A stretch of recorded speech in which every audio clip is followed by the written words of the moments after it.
After reading the story on Enron, I would like to ask you the following question.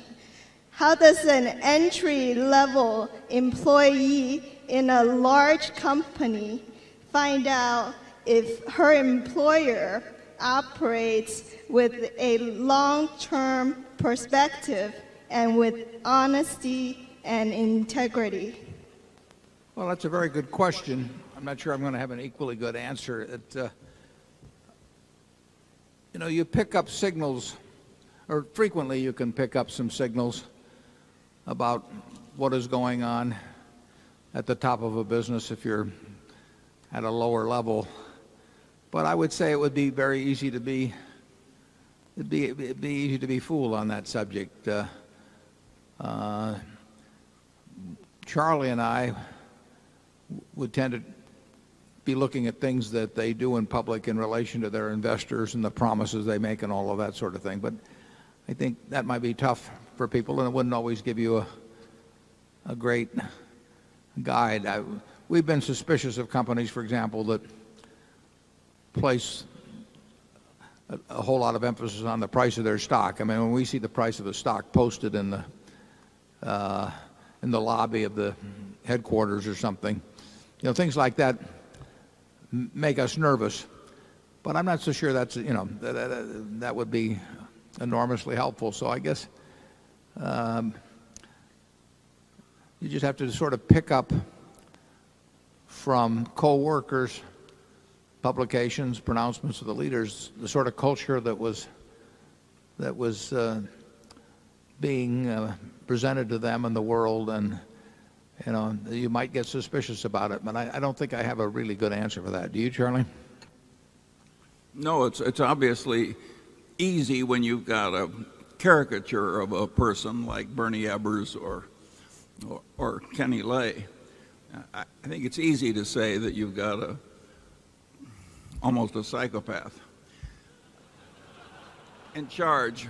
But what fools you is a place like Royal Dutch. If I'd been asked to guess major companies with sound long-term cultures and good engineering values and so forth, Royal Dutch would have been near the top of my list. And to have the oil reserves phonied for years and internal reports that people were tired of lying, and if it can happen at Royal Dutch, believe me, it can happen a lot of other places. Yeah, Charlie and I would not have spotted at Royal Dutch by any of the means that we normally use. In fact, as Charlie said, we might have used that as an example of some place that was almost certainly above reproach, and then you do read the emails and all that. But we don't learn, because I would still expect that Exxon's figures were fair. Yeah. I think what transpired in the 1990s, was this gradual, and later on not so gradual, embracing at the top of the feeling that anything goes. I'm not going to speculate as to the motives at the top of Shell, but there's so much going on where people saw the fellows, in most cases fellows, unfortunately, that were at their clubs, that they saw at other corporate meetings or respected business leaders. They saw just one after another that were really cutting corners in one way or another.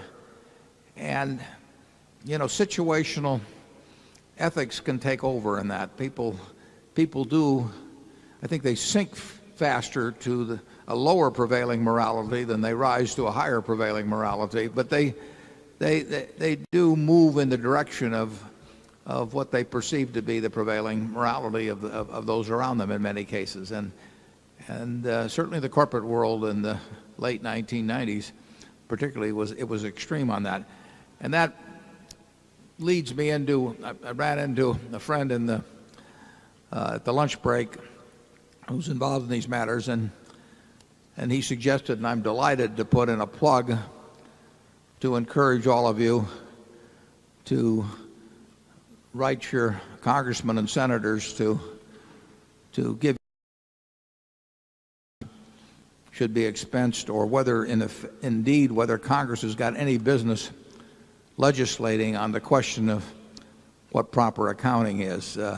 It was a disgrace some 10 years ago when the United States Senate essentially threatened the Accounting Standards Board with extinction and bludgeoned Arthur Levitt, then running the SEC, at the behest of a lot of rich contributors to declare that to override the Accounting Standards Board's pronouncement that options should be treated as expense. And I think in a very significant way, it accelerated the anything goes mentality of the 1990s. At that point, when Congress says it's more important to have stock prices go up than it is to tell the truth, and they voted 88-9 in order to do it, as I remember, I think there was a shift in morality among many corporate executives. You may remember that the FASB then backed off, but still said that expensing was preferable. And having said it was preferable, 498 out of the 500 companies in the S&P took the less preferable method. All of the big auditing firms at that time endorsed their big clients' views in order to report higher earnings. Now all 4 accounting firms say you should count them as expenses. Well, they're right now, but it just shows what was going on in that period when, on a question of accounting principles, and when really nothing has changed, when what were then the big 5 have shifted 100% to where the big 4 are now, and now they say options should be expense. So if you are inclined to write your congressman or senator, tell them you really think the FASB knows more about accounting than they do, and I think you'll be right. If you want to have some fun, go to Google and type in 2 words. Type in the word Indiana and type in the word pi. That's the mathematical symbol pi. And when you do that, you'll see a number of stories come up. And they relate how in 1897, at the instigation of one legislator who was responding to a constituent, the House in Indiana voted almost unanimously, may have even been unanimously, it says what it was on Google, to change the value of pi. I'm not making this up. It's checkable. And it seems that there was a fellow that had thought he'd discovered some new relationship between circumference and diameter and area and a few things. And it came out to 3.20 if you work through his formula. And he offered to give this royalty free, as he put it, to the state of Indiana to teach its children, so that they would have not only the truth, but they'd have an easier number to work with than the long decimal that heretofore had been thought of as pi. Well, that passed the Indiana legislature, and it passed the House. By the time it got to the Senate, there were a few people that were still clinging to the old values who managed to shoot it down. But I would submit that in 1993 that the U.S. Senate cleansed the record of the Indiana legislature by outdoing them in attempting to change the rules on a subject they knew nothing about. And I think some of the excesses of the 1990s that followed came about through the fact that they knew 88 senators were willing to declare the world was flat if constituents who had contributed enough money to them wanted it thus. We pause now. We'll get back to our schedule here. Number 3. Oh, Charlie, do you have anything to say about the Indiana legislature? Well, the current members of Congress that want to retain the former abusive accounting, which are probably a majority of the House of Representatives, are way worse than the people who wanted to round pi to an even number. Those people were stupid. These people are mostly not stupid, but dishonorable. I mean, they know it's wrong and they want to do it anyway.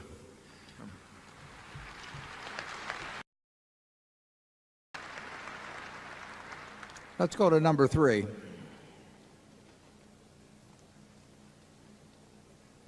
Hi, my name is Nate Anthony from Hinsdale, Illinois. First, I would like to venture a response to an earlier question about the future of Berkshire. I believe it is our responsibility as shareholders to think for ourselves and ensure that Berkshire is run as respectably in the future it has been until now. You both have had a lot to say, both today and in the past, about how mutual funds should be run, but to my knowledge, we do not directly have a fund management business. What do you think about putting your words in action and offering to have a Berkshire company manage the assets of funds where the directors are dissatisfied with present management? Yeah, the problem would be there would be too many conflicts. You know, we're managing so much of our own money at Berkshire that to take on the responsibility for managing another group of people to whom we would owe our best efforts and handling that situation of wearing two hats ethically, I wouldn't know how to do it. I certainly wouldn't want to start a fund management company and be prorating all purchases between Berkshire and that fund management company or the funds that it managed. We've thought about it plenty. I mean, we've had all kinds of propositions put to us, and obviously we could sell it big time. But when we got through selling it, then we'd have the problem of administering it fairly, and I don't know how we would do it. Charlie, do you? No, that's why we don't do it. But I must say it's an attitude that doesn't seem to bother many other people.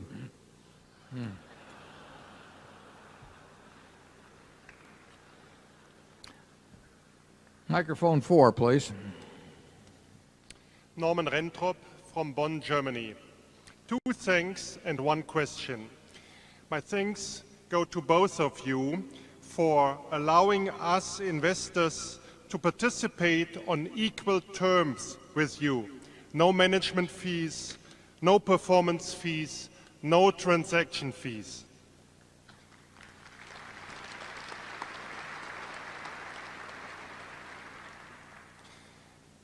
My thanks also go to the people of Omaha for building this very fine new convention center. Our thanks too.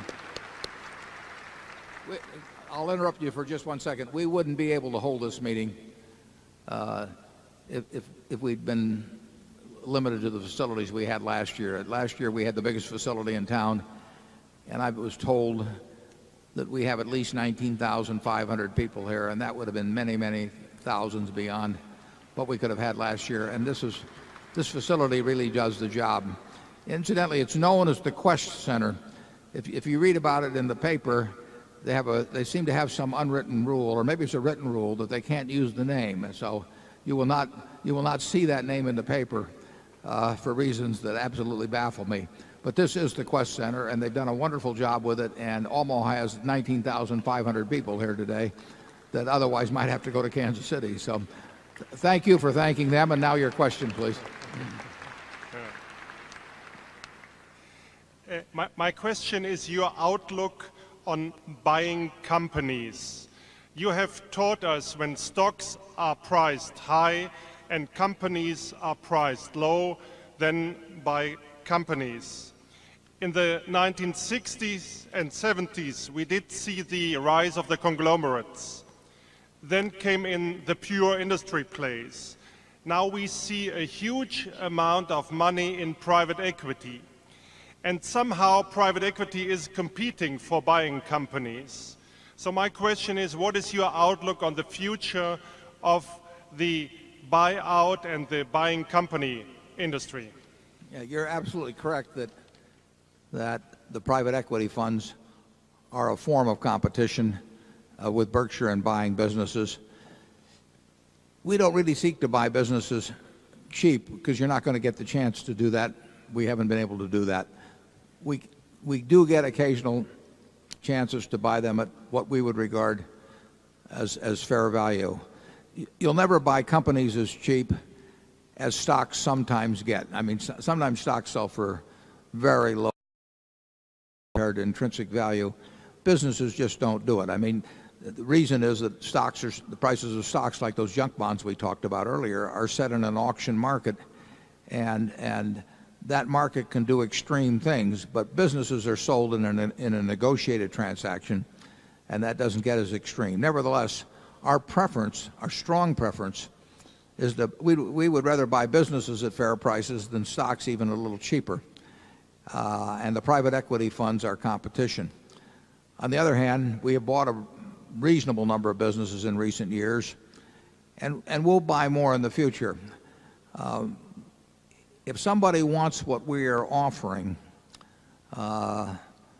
we are somewhat one of a kind in that we will buy a business, and the people that sold it to us, if they built that business, are really able to run it as if it's their own indefinitely in the future. So if they have a tax reason, if they have a family situation or whatever, where they want to sell some business they love, and they don't want to auction it off like a piece of meat, and they don't want some guy buying it and then leveraging it up and then reselling it a couple of years after changing the accounting or something of the sort, they come to us, and they know they'll get the result they want.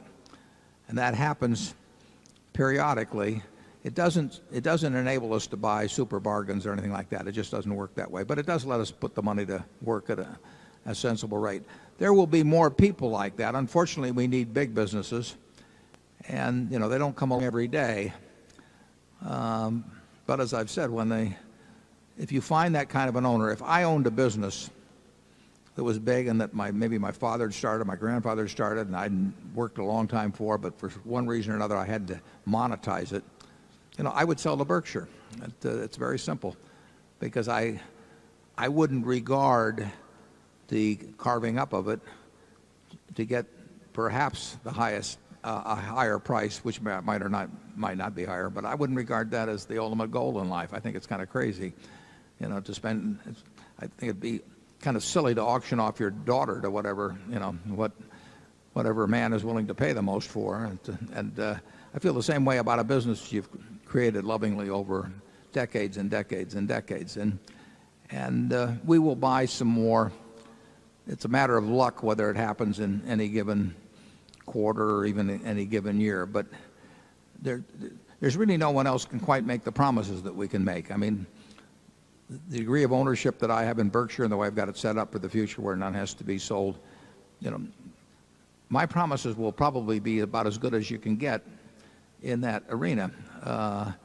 Most big companies simply can't do that. If their board of directors, decides they want to have a pure play, as you put it, in something, what can be done about it? I tell prospective sellers, basically, I'm the only one that can double cross you. I mean, and I can double cross them. I mean, if I the next day want to pull something on them, it's not contractual what I've said to them in all probability, but nobody else can. We're not going to get some management consultants in and they say you ought to rearrange the business, or we're not going to get Wall Street dictating to us. And that's, I think, a significant advantage over time. I think it will enable us to buy businesses, but we do have a lot of competition, as you point out. Charlie? Yeah, it's been interesting, though, that we've had this private equity competition for a long time, and one way or another we've managed to buy a few things. Okay, we'll go to number 5. Hello, my name is Dan Cunningham, and I'm from Boston, Massachusetts, home of the 2004 world champion Boston Red Sox. Thank you, Warren and Charlie, for providing this forum and teaching over the years. It's much appreciated. In a recent New York Times Magazine cover story titled Up in Smoke, David Sokol, who runs Berkshire's Mid-American energy business, was cited as a prominent CEO actively working to roll back the United States Clean Air Act, which 80% of Americans view as crucial to our public health. Mid-American itself was cited as a major mercury polluter, among other things. With this in mind, could you see a role for a type of independent oversight committee charged with the purpose of auditing for shareholders the social responsibility of Berkshire's businesses. This committee would monitor costs that Berkshire's businesses incur for our society, but do not show up anywhere in an income statement. Maybe in Berkshire's case, this would be a fraction of a person instead of a committee. Thank you. Yeah. Is Dave here? I can't. It's hard for me to see here. Did you see Dave? Mark, is David here?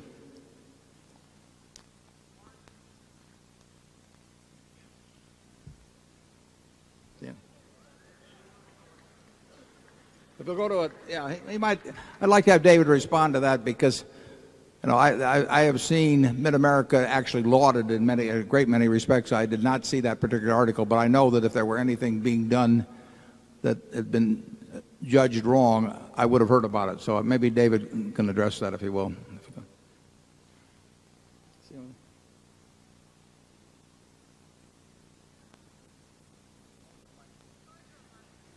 Well, there's a mic. Either come up here or go to the microphone that's nearest.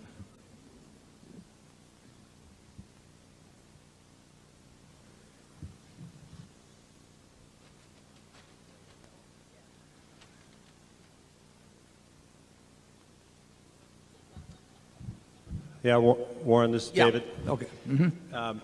The article actually does not criticize Mid-American for any air emissions.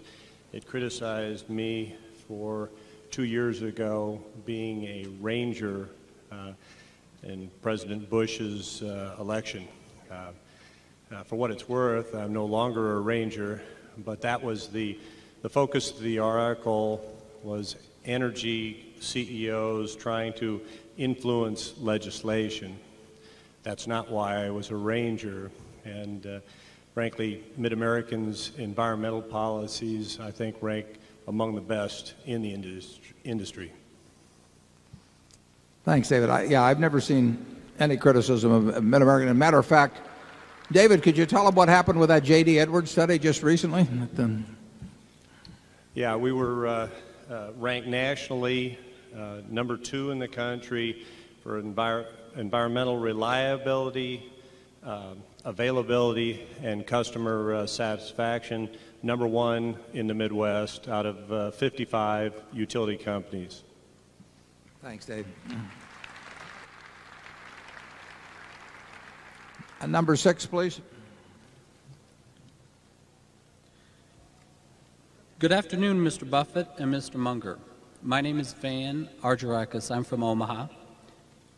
Many U.S. multinational corporations depend on the importation of foreign workers. What is your opinion on the current state of U.S. immigration law as it applies to the employment of highly skilled permanent workers? Charlie, you want to comment on that? Well, of course, that's a subject on which reasonable minds disagree. My personal view is that I'm almost always glad to have very talented people come into the United States, and I'm almost never pleased when the very bottom of the mental barrel comes in.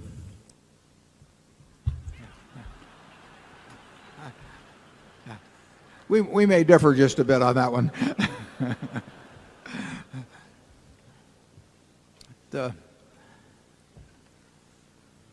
This country has certainly benefited enormously over the decades, by immigration. We started out with 4 million people in 1790. China had 290 million at that time, just about what we have now. Europe had well over 75 million. So you had 70 times as many people in China. You had probably 20 times as many people in Europe. We had the same degree of intelligence in China or in Europe as we had here. We had similar natural resources, and now this country has well over 30% of the GDP of the world. So it's a pretty remarkable story. And how to attribute or how to quantify the various components that entered into that is very, very difficult. But we've certainly been a country characterized by lots of immigration, and whether that is responsible in any way for the incredible record of this country, I don't know, but I suspect that it was. And I think what Charlie would like to do is perhaps be the admitting officer, and it would work it would work pretty well if Charlie was. But in the absence of that, I think I don't think net this country has been hurt by immigration over time. Number 7. Good afternoon, Mr. Buffett and Mr. Munger. I would like to thank you for being here. My question pertains to price discovery and liquidity. It is a common perception that unless there is adequate liquidity, price discovery is hurt. Now, if liquidity helps price discovery, then does it make sense to split the stock of a company which has a low liquidity problem? As a corollary, why do you consider stock splits and bonus issues to be bad for shareholders in the long run? Thank you. Stock splits and what else, Charlie? Bonus issues. And what's the relation? I don't get it. He didn't indicate a relation. No. He just asked you to describe what's two, wrong with both. It's 2 questions then.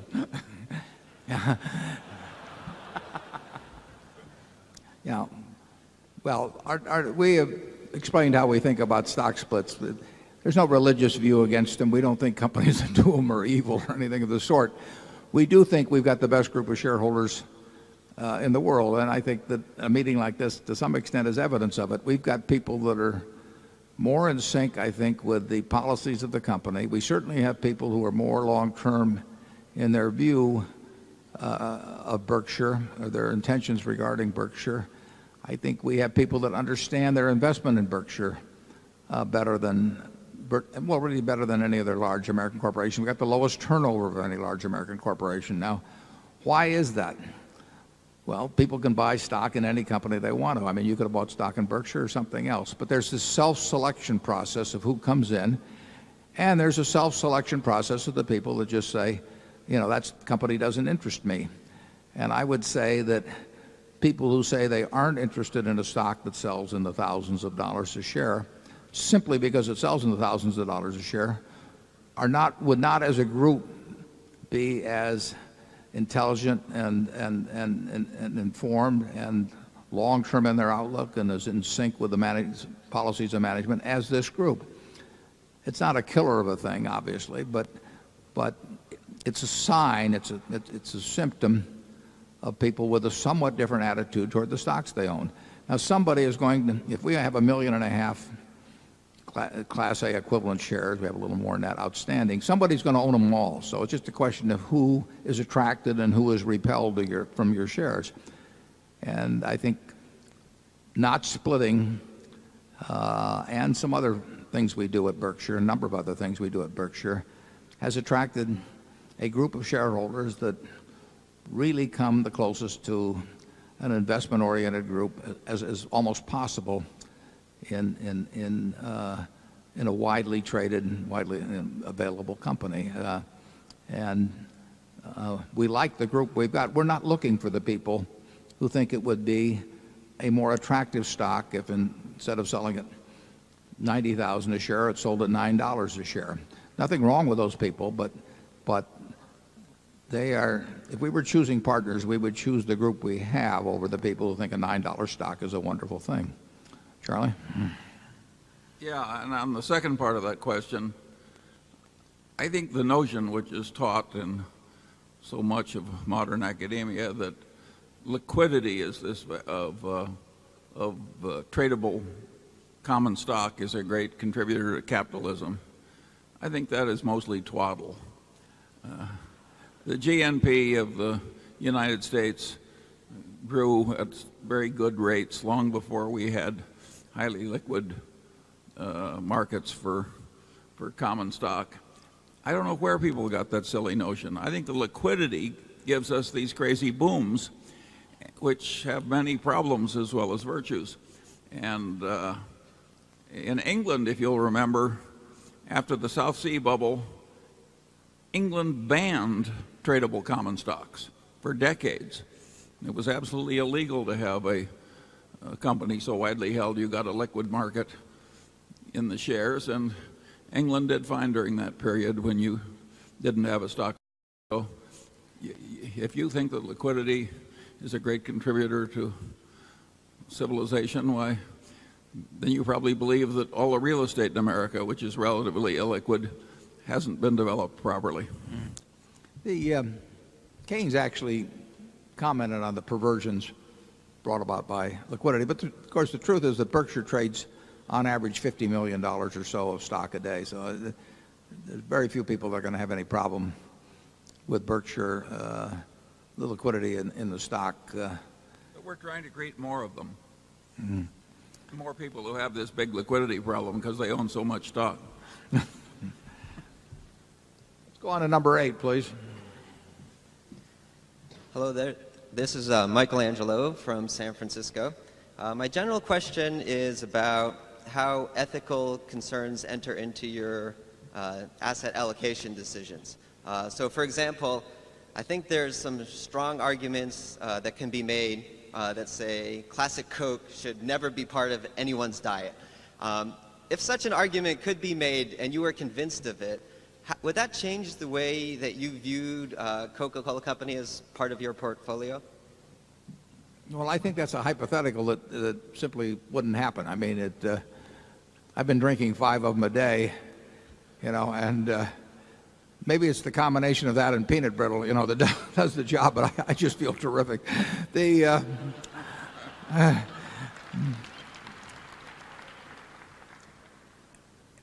We passed one time on the chance to buy an extraordinarily profitable company because Charlie and I met the people that ran it, and they were perfectly decent people too. And we went down in the lobby of the hotel that we met them in, and we just decided that in the end we didn't want to be involved in that.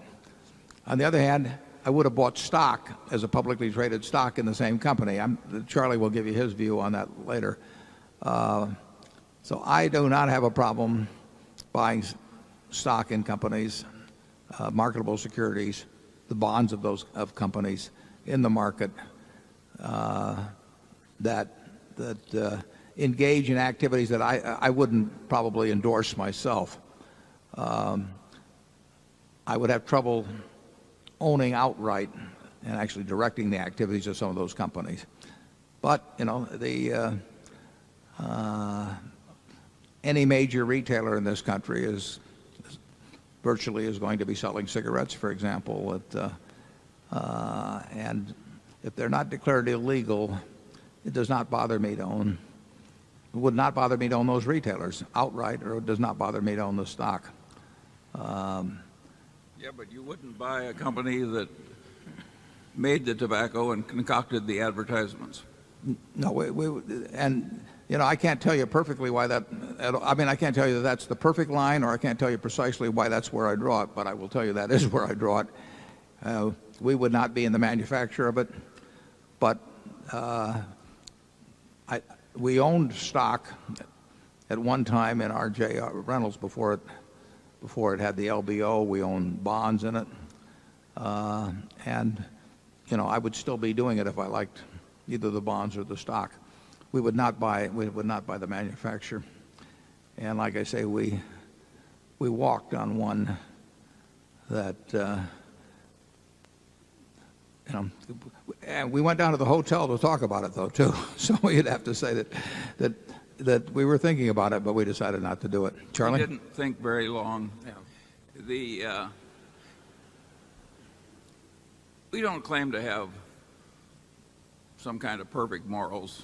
You can draw these lines where you wish, but at least we've got a huge area of things which is perfectly legal to do that we think beneath us, so we won't do them.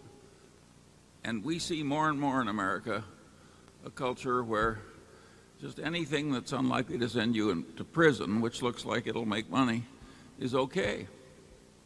And that is a very bad development. But I think it's a little crazy myself to say that it's terrible if people eat hamburgers or drink Coca-Cola or eat candy or anything like that because they're likely to gain weight. That is a perfectly optional decision, and who knows whether somebody has lived a happier life that lives to 75 and overweight condition causes them to die a little sooner, or they live to 85 and lived on carrots and broccoli, has lived a better life. I know which one I prefer. Okay, number 9, please. Hi, Mr. Buffett. I'm Alan Maxwell. My wife and I are shareholders from Omaha. I'm going to keep things simple so you can understand them. Good. Alan's a friend of mine, so he can get away with that. Thank you, Colonel. Excluding the Buffett stake, I'm going to combine A and B shares. And there are approximately 1 million A shares outstanding, correct? That'd be about right. Okay, about. Your salary is approximately, or is $100,000 a year. It's been stuck there for a while, and we'll talk about the board. Well, you'll be happy with my question. You can make it a motion if you're heading where I think you are. In other words, we're paying you 10 cents a share to manage a $90,000 investment. That's remarkable in today's corporate culture. Thank you, Mr. Buffett. Thank you. Yeah, thanks. Alan, thank you. But I have to tell you, as I did last year, I would pay to have this job. I mean, it doesn't get any better than this. Well, rather than you doing something for us, I would like to suggest that we, the shareholders, do something for you. As a shareholder, I would be willing to pay you 25 cents an A share. So that way you could save a little extra money for your retirement. Would you support such an idea? Alan, I'm getting Social Security now.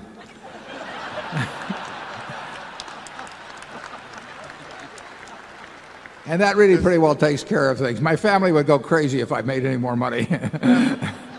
This would but help I appreciate the offer, however. My heart's with you. Thank you. Okay, thanks, Al.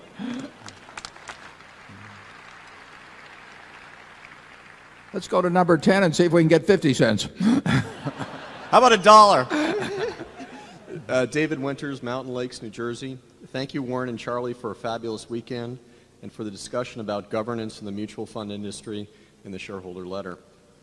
Specifically, have you altered the compensation potential for the insurance underwriters to make sure, as Charlie has described, the incentive-caused bias creates an environment that encourages writing new policies that when the tide goes out again in the property and casualty business, Berkshire Hathaway minimizes losses, maximizes float, while compensating underwriters for not writing business?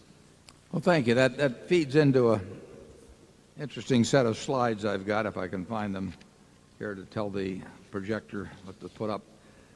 Because that's a very important point you raise. I mean, we are very big in insurance, and having the wrong incentives in place could be very harmful. So let's put up a couple of slides. Let's put up slide number 1, if we would, please.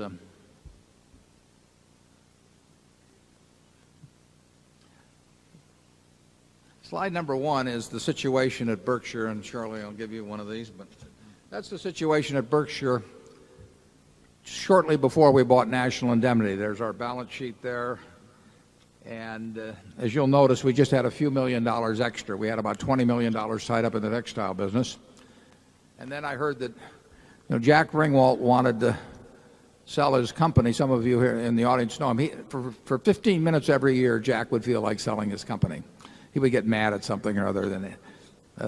And so my friend Charlie Hyder knew Jack pretty well, and I said to Charlie, next time Jack is in heat, have him, get him over here.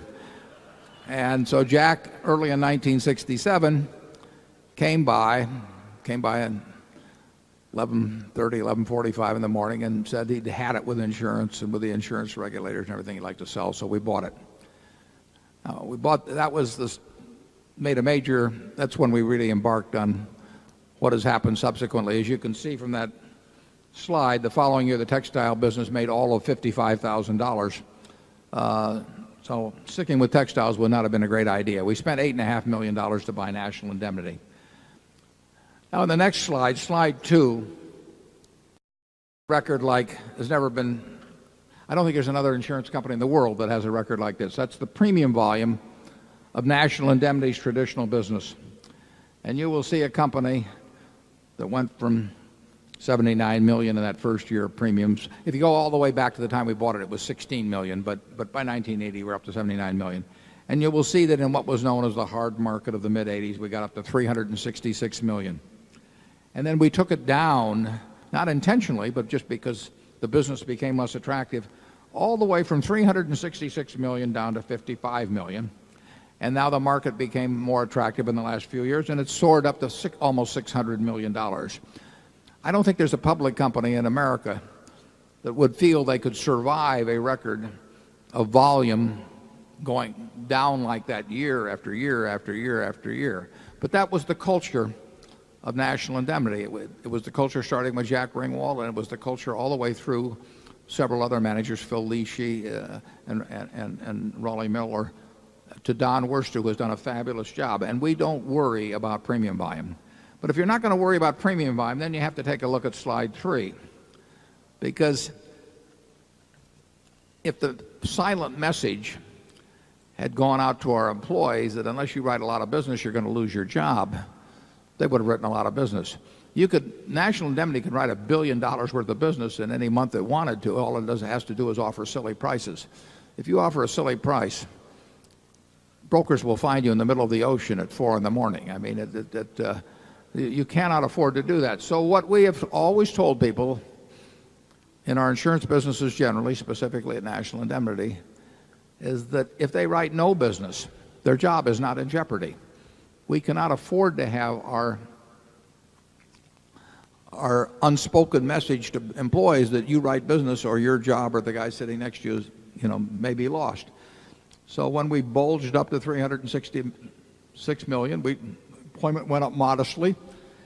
And when we went all the way down, you'll see it trickled downward, but that was all by attrition. We never had a layoff during that period. Other people would have, but we didn't. And now we're going back up some, and we'll go back down again at some time in the future.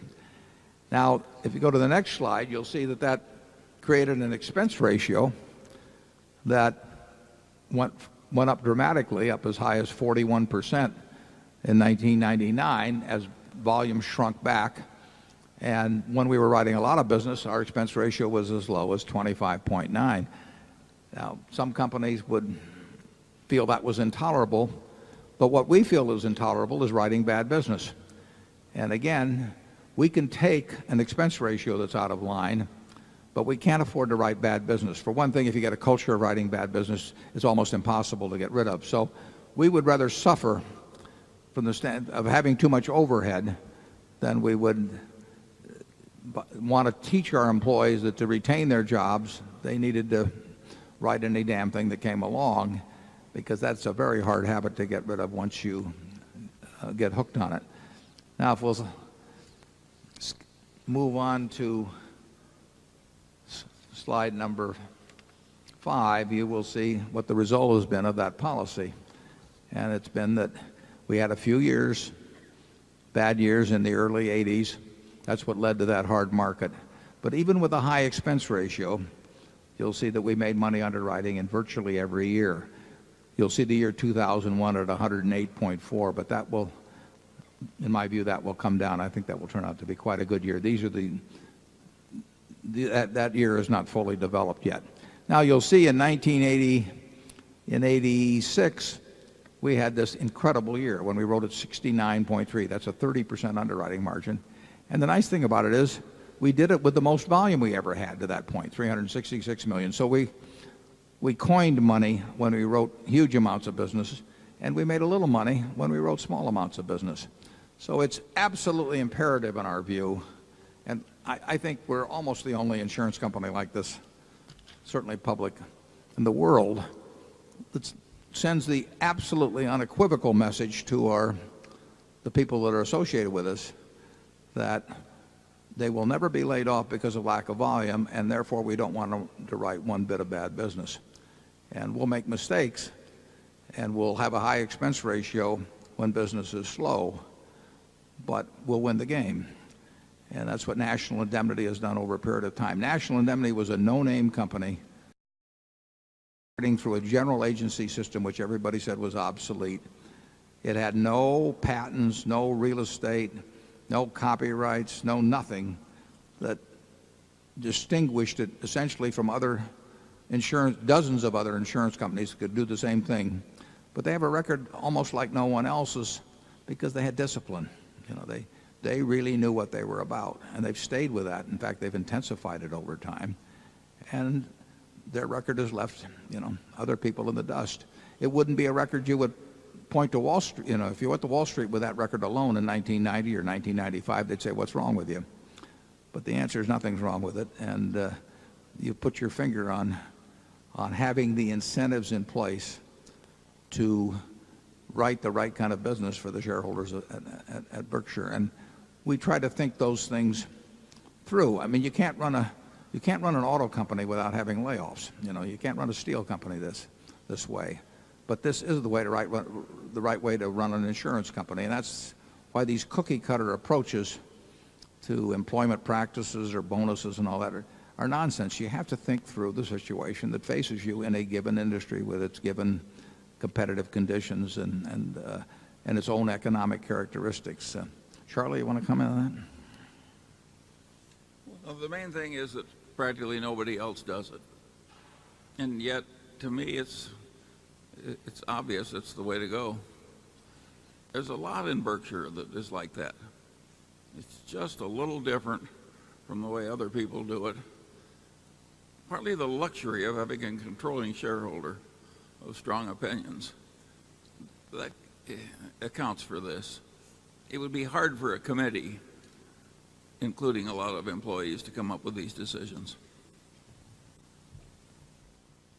We go to number 11. Good afternoon. My name is Andy Peak, and I'm from Weston, Connecticut.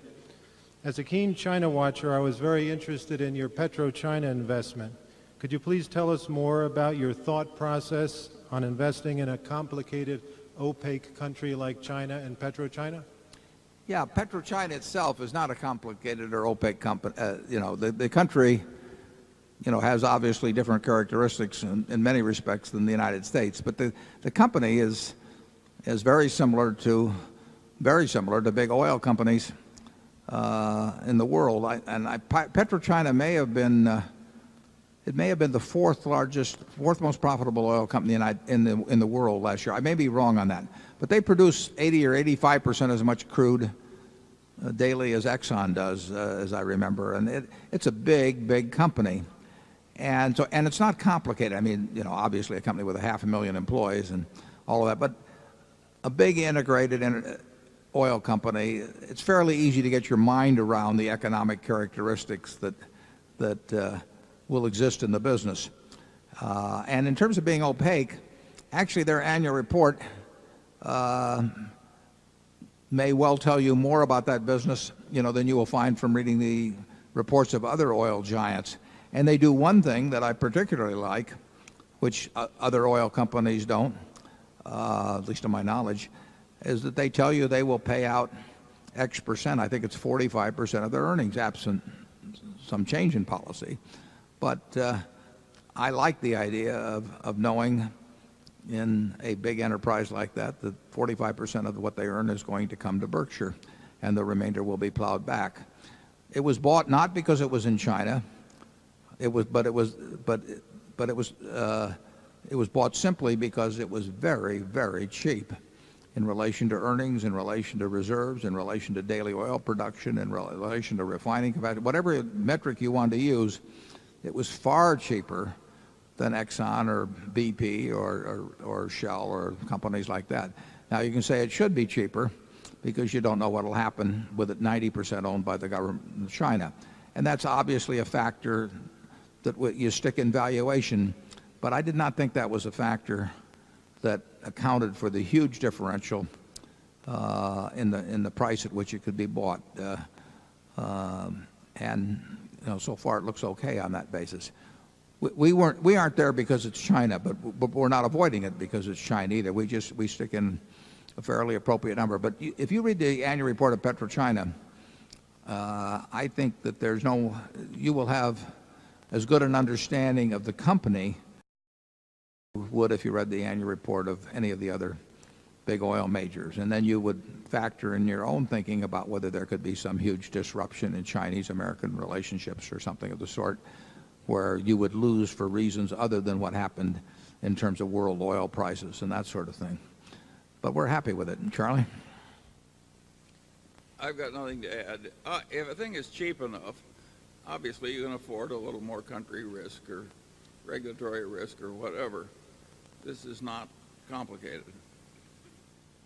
Yeah, you can. Yukos, as you know, is a very big Russian oil company, and in evaluating Russia versus China in terms of country risk, you can make your own judgments. But in our view, something like PetroChina was both cheaper and had less risk. But other people might see that differently. We'll go to number 12. Good afternoon, gentlemen. My name is Hugh Stevenson. I'm a shareholder from Atlanta, Georgia. This question is for both of you. If you would both comment on the subject of tort reform, specifically asbestos torts, and if you could construct an optimal solution, how would you construct it, balancing the interests of legitimate plaintiffs versus the attorneys versus the opportunists? Okay, Charlie's the lawyer, so he's going to get to answer this one. As a matter of fact, that is an easy question. What's happened in asbestos is that a given group of people get mesothelioma that came, which is a terrible form of lung cancer that kills people, really only from asbestos. And those people got it from somebody's asbestos, and that's one group of claimants. Then there's another group of claimants, and these are people who've smoked 2 packs a day of cigarettes most of their lives, and they've got one little spot here or there in an elderly lung, and God knows what the spot is, but an enterprising lawyer can get an enterprising physician who just happens to find that every damn spot in any lung must be asbestos caused. And once you've got one expert witness whom you can bribe, in effect, to say that, you've got a claim that can be filed. And so you get millions of claims on behalf of people who have no symptoms and who say that I'm worried about getting cancer from this spot that my attorney's doctor says was caused as asbestos. Well, there isn't enough money in the companies that made the asbestos to pay off everybody. And what happens is that a huge percentage of the money does not go to the people that got the cancer or another group of people who got terrible lung impairment that is obvious, but that's another small group relative to these people who just have one little spot and now say they are worried about getting cancer. And they can file those cases where they say they're worried in some state, usually a southern state, where they've got a jury pool that just hates all big corporations. And so you've got an industry, and of course the lawyers who are representing the people that aren't hurt are really stealing money from the people who are hurt. And the guy who gets mesothelioma doesn't get as much as he should, and all these other people are getting money they're not entitled to. It's a bonkers system. But with federalism the way it is, there's just no way to stop it. And the United States courts, the United States Supreme Court, refused to enter it and just grab hold and make a decision. And so it just goes on and on and on, and the claims come in.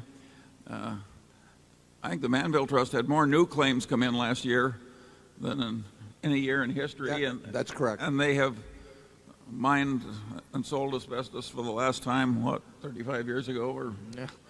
And it just never stops. The people who are trying to buy these people off, it's like trying to douse a fire by pouring gasoline on it, because word processing machines can grind out these phony claims, and the doctors can grind out these phony opinions. And so a huge proportion of all the money that's available to pay people who suffered from asbestos goes to lawyers, experts, doctors, contingent fees to lawyers, defense lawyers. I think is it something like 25% of the money is flowing through to people who were injured. So it's a total national disgrace. The only people who have the power to fix it would either be the Supreme Court of the United States or Congress. The Supreme Court, some people would say rightly, other people would say in too chicken a fashion, duck the issue. That means the only party that has the power to fix it is Congress, and Congress so far, given the politics, has not fixed it. Once you get wrongdoers so rich, they get this enormous political power to prevent change in the laws that are enriching them. I mean, it means that we should all be more vigilant about stepping on these wrongs when they're small, because when they get large, they're very hard to stop. But it would be easy to fix this. The right way to fix it, we're not going to pay off on these tiny claims. The Johns Manville, we own Johns Manville. They went bankrupt. They were the first, at least big one, that asbestos took into bankruptcy, and probably on the history of things, they somewhat deserved it. I think, Charlie, isn't that right? Their behavior was among the worst in the history of American corporations. Yeah. They knew this stuff was causing terrible injury, and they deliberately covered it up time after time and year after year to make more money. There's no doubt about the guilt of the original management at Johns Manville. So they went bankrupt in the early 80s, and out of that bankruptcy was formed something, as Charlie mentioned, called the Manville Personal Injury Trust. We've got to have no connection with that. I mean, this is a new company that we bought a few years ago, and this company has no connection with that except the historical history. But the Manville Personal Injury Trust was established and had, over time, had a couple $1 billion in it. And as Charlie said, last year, it's been around for almost, I would say, close to 20 years. And last year they had a record number of claims introduced. They didn't have a record number because of the incidence of asbestos compared to the ones that were prevailing at the time it was established or something of the sort. It's just that it's become a honeypot. And as a result, the Manville Personal Injury Trust is now paying out 5% because their $2 billion will only go so far. They're paying 5% of claims. So as Charlie says, the guy that has really been drastically injured by asbestos gets this tiny fraction, and the tens of thousands of claimants for whom it's a gleam in the eye, or rather a gleam in their lawyer's eye, perhaps, also get their 5%. And it's not the right way to do it, but it's very hard to correct. We've observed the asbestos legislation proposed legislation over the last year, and in the end, what they came up with, we did not support because it didn't get the answer that's needed. And as Charlie, in my view, the Supreme Court, when they ducked it, I mean, they left open a can of worms which will be around for decades and decades and decades, and the right people will not get compensated. And those of you who want to be cynical ought to look into it and see the perjury. What's happened, of course, is that all the really horrible people pretty well are broke and gone, and maybe there's some money left in a trust here or there, but by and large there isn't enough money. But now there are like 3 solvent people left, and you've got some little spot or something or other, and by a strange coincidence, every one of those people can only remember 3 names of products that he somehow saw that might have caused it. And it's an amazing coincidence. The 3 that are left solvent are the only names he can remember. And so it's obvious you have a vast amount of perjury being suborned by practicing lawyers. It's not a pretty picture. Okay, let's go to microphone 1. Hi, my name's Charlie Rice, and I'm a stockholder from St. Louis, Missouri. Appreciate hearing your comments on publicly held companies using their cash for dividends versus stock buybacks. Well, the equation is pretty simple, but the practice doesn't necessarily follow logic. It's obviously, as long as you're telling the truth to your shareholders about what's going on so that you aren't manipulating the stock downward or something, when a stock can be bought well below its business value, that probably is the best use of cash. It's something the Washington Post did on a huge scale back in the 1970s. Teledyne may have bought 90% or something or close to it of their stock back. And that was the reason a very significant percentage of companies bought stock back in the past, because they actually thought it was selling for less than it was worth. Like I say, that can be abused if you do various things to bury your stock in one way or another, but that wasn't the usual case. Stock repurchases were relatively unpopular in those days. They've become quite popular now, and to the extent that I've been around a good number of them and been able to pick up on what I thought was the underlying rationale, if not the professed rationale, I think it's often done for people that are hoping that it causes their stock price not to go down, and often done at prices that don't really make a lot of sense for continuing shareholders.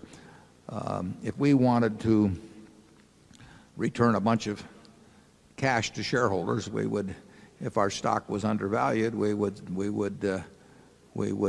go to the shareholders and say, we think it's cheap, and we think that this cash can be better used by you than by us, and we will therefore be repurchasing at what we think is a discount intrinsic value, and the people that remain will be better off, and the people that get out will get out at a little bit better price than they would otherwise. In terms of dividends, you get into an expectational situation. And for most companies that pay a cash dividend, it doesn't make sense to bounce around the dividend from year to year, although private companies frequently do that.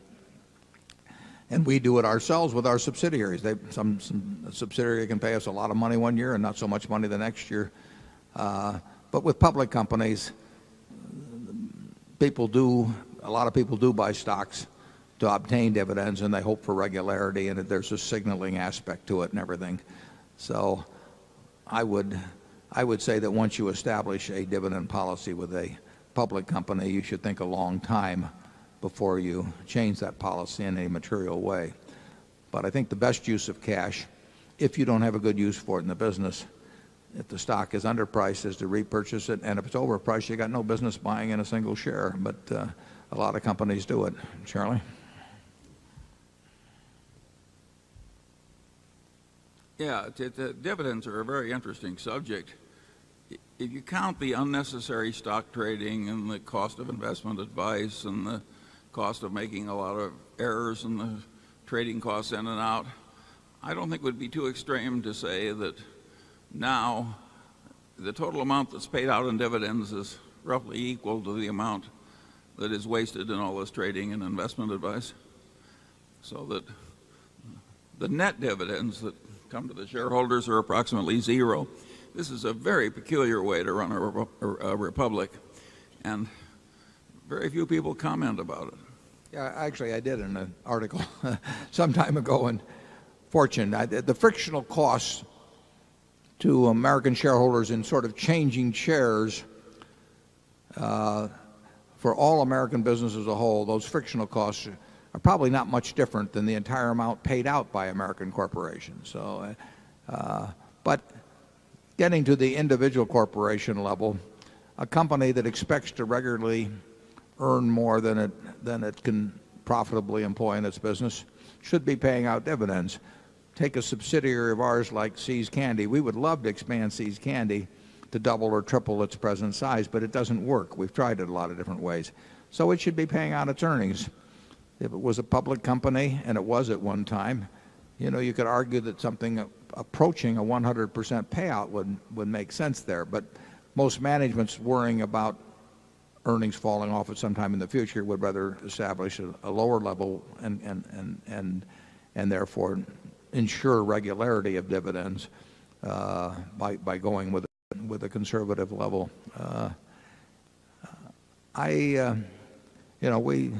It's obviously something we think about at Berkshire when we have $30-odd billion around. If we can't figure out a way to employ that over time, it's a mistake to keep it in corporate form. But we have this expectation, and I think it's a reasonable expectation, that we get to put it to work. If we ever came to the different conclusion, if we thought our stock was significantly undervalued, we'd probably figure in terms of dispersing it through repurchases, particularly where now dividends and capital gains are neutral for individuals. If our stock was not underpriced and we fell, we would probably do something via a dividend. It's not going to happen soon, however. Number 2. Good afternoon.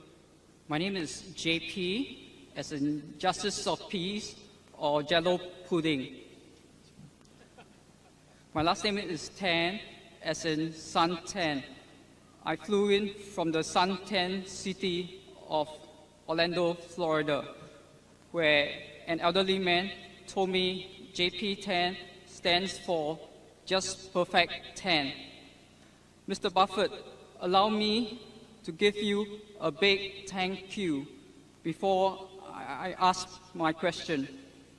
Some time ago, I sent you my business analysis of your investment in Scott Fetzer Company.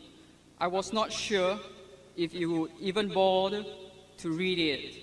Yet, you were very kind to write me that my analysis of Scott Fetzer Company is very much on the money. You also invited me to my first annual meeting, where I had the privilege of meeting Mr. Andrew Kilpatrick, who was kind enough to include my analysis of Scott Fetzer Company in his book of Permanent Value, The Story of Warren Buffett. I want to thank you for making this possible. Here comes my question. Mr. Buffett, you have said that the 9 most important words ever written about investing are these 9 words. Investment is most intelligent when it is most businesslike. Mary Buffett said that you have built your entire business success upon these 9 words. Investment is most intelligent when it is most businesslike. For this reason, I started businesslike.com, looking up to Geico and Dell as direct marketing models, since they have the lowest cost structure. Please kindly share with us in elaborate details the direct marketing methods of Geico and your friend Michael Dell.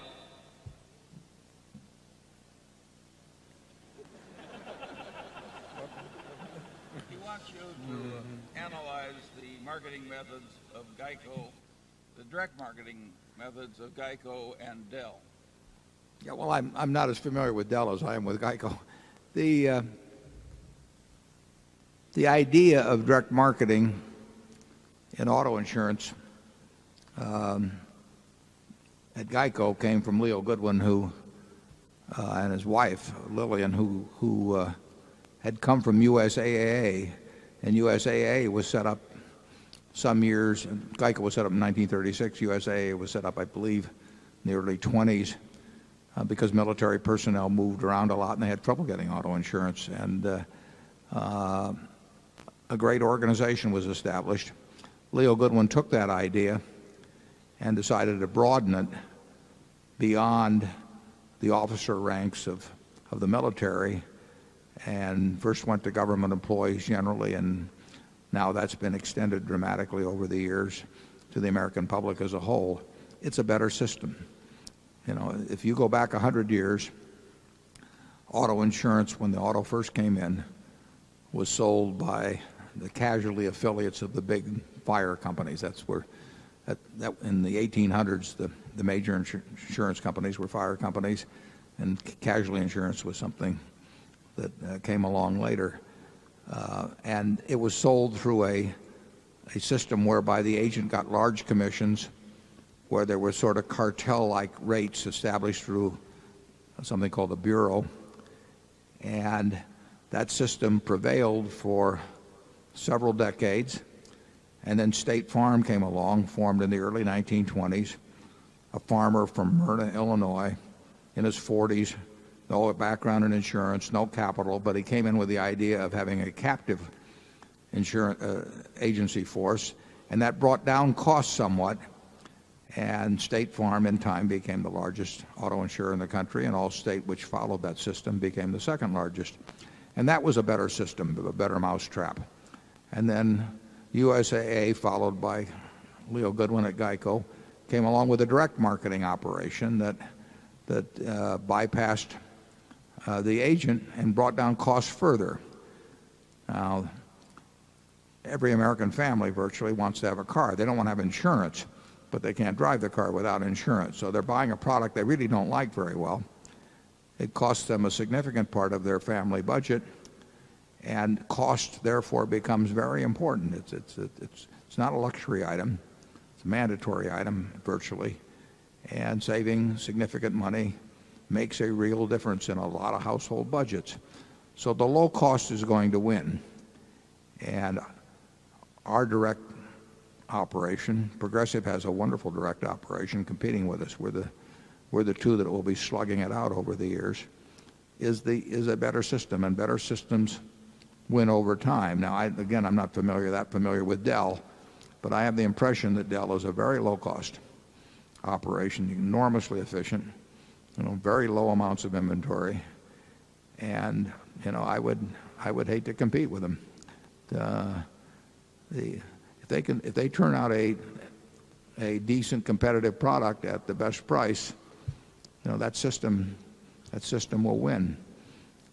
Charlie is a director of Costco, and Costco and Walmart figured out ways to do things at lesser costs that people needed where people spent money in big quantity, and those two companies are winning. So we have a terrific marketing operation, a terrific insurance operation in Geico, and in my view it will grow very, very substantially. And we have a very tough competitor in Progressive because they've seen how well our model works, and they in effect have shifted over. I mean, they're not totally shifted over, but they've moved towards a direct operation and away from an agency operation.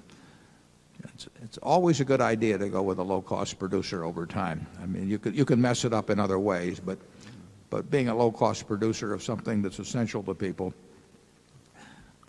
is going to be a very good business usually. Charlie? Yeah, you've chosen a wonderful field, and if you fail in it, it's your own fault. I should say also that those 9 words, they came from Ben Graham. They didn't come from me, but Ben said those, and they are very important words, although they tie in with some other that he said, but they are very important words.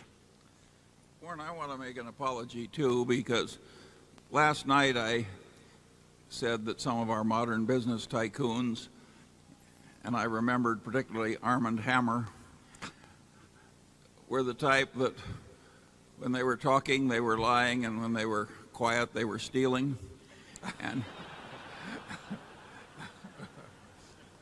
And some people got the impression that that was my witticism. That was said a great many decades ago about one of the robber barons.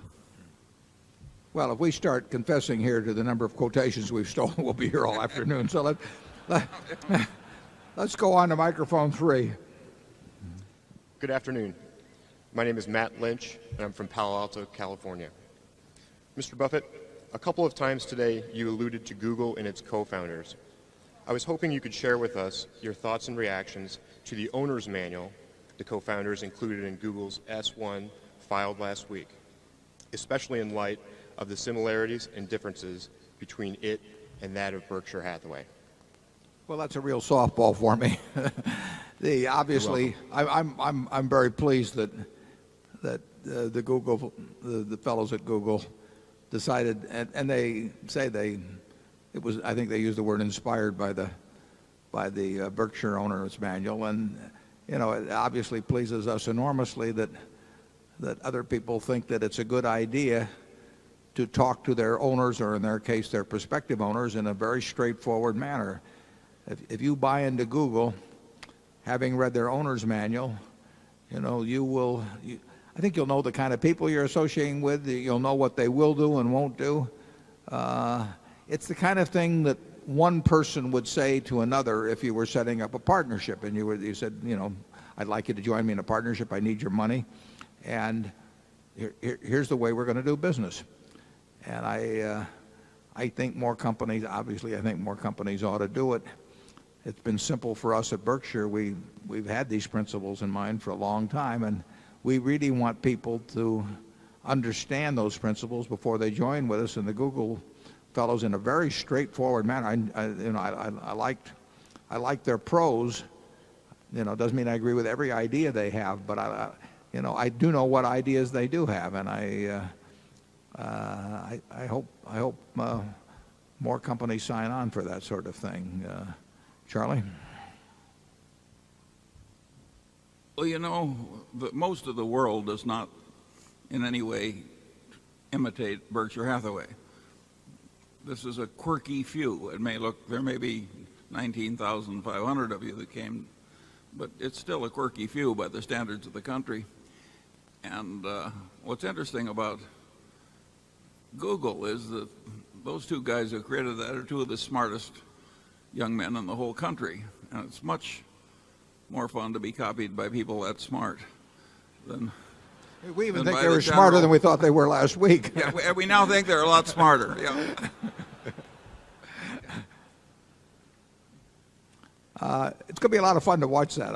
And my guess is that their annual reports are going to make very good reading. They're actually going to alternate the two of them in writing the reports, and I think you'll know a lot about them and a lot about their business if you read it. Although they had as I remember, they had an interesting sentence or two in there, which I admired also, where they said that certain of the things that might affect their business prospects really would be better left unsaid in terms of competition and so on, and if so, they weren't going to tell you. I kind of enjoyed that. Number 4, please. Thanks, Warren. Thanks. My name is Chad Bliss, Lincoln, Nebraska. My question pertains to Mid-America Energy and the Home Service Division. You said earlier that you would continue buying, companies in the real estate industry. Given the growth in for sale by owners, discount brokers, also maybe even banks now, do you think the current business model of home services is sustainable, or do you think commissions need to be lowered?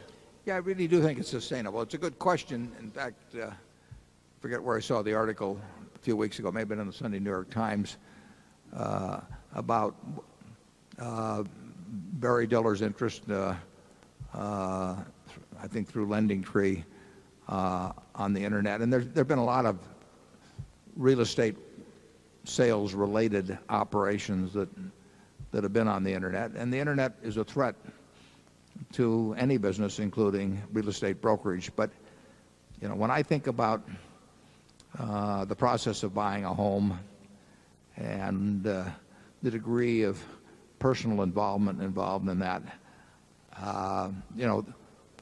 the for sale by owner, they call them FSBOs in the business. I remember talking with my friend Chuck Peterson about that 50 years ago, and FSBOs were with us then, and FSBOs are with us now. But my guess is that a very significant percentage of home transactions 30 years from now will be done through a pipeline, through a distribution mechanism or brokerage mechanism like exists now.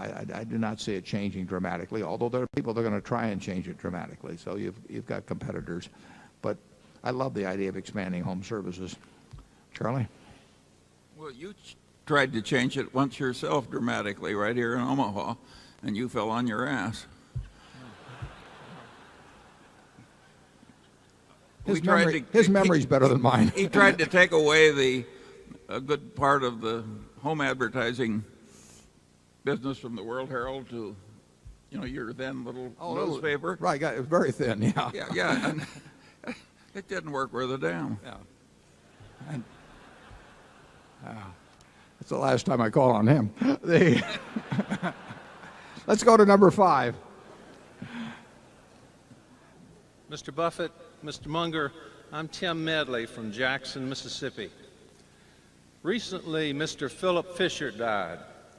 At this meeting many years ago, you, Mr. Buffett, mentioned your fondness for chapters 8 and 20 of The Intelligent Investor, the first edition of Security Analysis, and you said Phil Fisher's first 2 books. And you, Mr. Munger, have also been complimentary of Mr. Fisher's writings and investment approach. I wonder if the two of you would tell us of your experiences with Mr. Fisher, the circumstances of your meeting, etc., and did his writings or your discussions with him start you thinking about the idea of the great business or the franchise company, or was it simply an affirmation of thoughts which you had already begun to have? And anything else you would like to say about Mr. Fisher? Yeah, Phil Fisher was a great man. He died maybe a month ago or thereabouts, and well into his 90s. His first book, I believe it was Common Stocks and Uncommon Profits, was written in 1958, and the second book was written a few years later. Those 2 books were terrific books. And as with Ben Graham, you could really get it all by reading the books. I met Phil Fisher just once, and it was great. I enjoyed it. I loved it. He was nice to me. But similarly, actually, to my experiences with Ben Graham, where I worked for him, I took his classes and everything else, it was in the books. I mean, they were such good writers, and their thoughts were so clear that you didn't need to meet them personally. I enjoyed meeting them personally, obviously, but they got it across in words. And the only time I met Phil was sometime after that 1962 book, or whatever it was, 61 or 62. And I was in San Francisco. I think it was in the Russ building. I may be wrong on that. And I just went there. I used to do that all the time when I was younger. And I'd go to New York and I'd just drop in on all kinds of people. And I guess they thought because I was from Omaha that, one time and they'd be rid of me. So, and I would usually get in to see him. And Phil, I did that with Phil, and it was extraordinarily nice to me. But it wasn't that I gained new ideas, though, however, by meeting him, because I'd already read it in his books. And Charlie, actually, I met Charlie in 1959, and Charlie was sort of preaching the Fisher doctrine also to me, a little different form, but his ideas paralleled those of Phil. So I was sort of getting it from both sides, and made a lot of sense to me. I don't know what Charlie's experiences were with Phil. Well, I always like it when somebody who's attractive to me agrees with me. And therefore, I've got very fond memories of Phil Fisher. The basic idea of that it was hard to find good stocks, and it was hard to find good investments, and that you wanted to be in good investments, and therefore you'd just find a few of them that you knew a lot about and concentrate on those, seemed to me such an obviously good idea. And indeed, it's proved to be an obviously good idea, yet 98% of the investing world doesn't follow it. That's been good for us. It's been good for you. We'll go to number 6, please. Good afternoon. My name is Stan Leopard, and I'm from Menlo Park, California. I'm very pleased to be here, Warren and Charlie. I first heard about you, Warren, in the late 80s and began reading your writings. Fortunately, I didn't invest until the late 90s. You have shaped my business thinking, and as I listen to you and as I continue to read what you write and the things you recommend to read, it continues to shape my thinking. My question is about compensation. And I've seen your writing and I heard the earlier comments today, and they still leave me as a guy who is a business owner not quite sure how to act to design compensation for managers. For most of my career, I've been the senior manager in my businesses, but now I'm in a situation where I'm looking to own a majority interest of businesses that I don't manage every day directly, and I'm very concerned with this compensation issue. And I think about things like return on equity or growth or risk or like that, but if you could speak a little more towards the specific of how you approach the getting it to the right things to measure and incent, I'd appreciate that. Yeah, it's a very good question, and it's, you know, there is no formula that applies across all industries or businesses. If you take something like return on equity, you know, if you pay way too much for the business that you buy, the person who runs it's going to get a lousy return on your equity. They may get a good return on the tangible assets employed in the business, but your purchase price may defeat them in terms of earning good returns. If you based it on earnings on tangible equity, you know, there are businesses like a network television station where, you know, if you have an idiot nephew, you can put them in charge and they'll earn huge returns on equity as long as they manage to stay away from the office. So it's, and there are other businesses where you have to be a genius to earn 7 or 8% returns on equities. So there is no single yardstick. To have a fair compensation system, both you and the manager have to really understand the economics of the business. In some businesses, the amount of capital employed is all important. In some businesses, the amount of capital employed doesn't mean anything. So we have certain businesses where we have charges for capital and all of that, and where we have other businesses where that would just be an exercise to go through and it wouldn't really change any results. Anyway, we have a great preference for making them simple. I mean, we concentrate on the variables that count to us, and then we try to put that against the backdrop of the competitive nature or the economic, the true economics of the business they're in, and really reward where they're adding value, even if that value is from a very low base in a lousy business, and we make it the base very high if they're in a very easy business. And it hasn't been a problem, but I would say it would have been an enormous problem if we brought in some compensation consultants, because they would have wanted something that was spread across the whole group and it would have had all kinds of variables, and they particularly would have wanted something that they would have had to come in every year and redo in some ways so that they would have had a continuing stream of income. You know, if I knew what kind of a business you were looking at, it's easier to talk about what kind of a system to have. If you had a group of television stations, just to pick an example, let's say they were network television stations, all of a reasonable size, you would probably figure that a chimpanzee could run the place and have 35% pre-tax margins, and you might want to pay for performance above some number like that.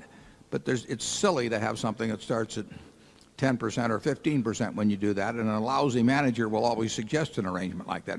Charlie and I have seen all kinds of compensation arrangements where basically you get paid for showing up, but they try to make it look by constructing some mathematics around it like you really had to achieve something.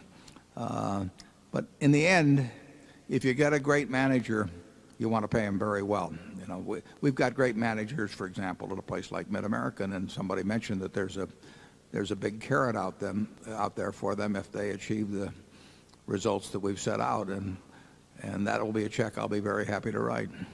Charlie? Yeah, if you want to read one book that will demonstrate really shrewd compensation systems in the whole chain of small businesses, read the autobiography of Les Schwab, who had a bunch of tire shops, has a bunch of tire shops all over the Northwest. And he made a huge fortune in one of the world's really difficult businesses by having shrewd systems, and he can tell you a lot better than we can. Yeah, and he worked that out himself. I mean, it's an interesting book, and selling tires. How do you make any money doing that? And hundreds of millions selling tires. Yeah, yeah. It's and people like Sam Walton. I mean, the compensation system, I will guarantee you, at Walmart or Charlie's involved in Costco, they're going to be rational because you had very rational people running them, and they wanted to get the best. They wanted to attract good managers, and they wanted to get the best out of them, and they had no use in paying for mediocrity.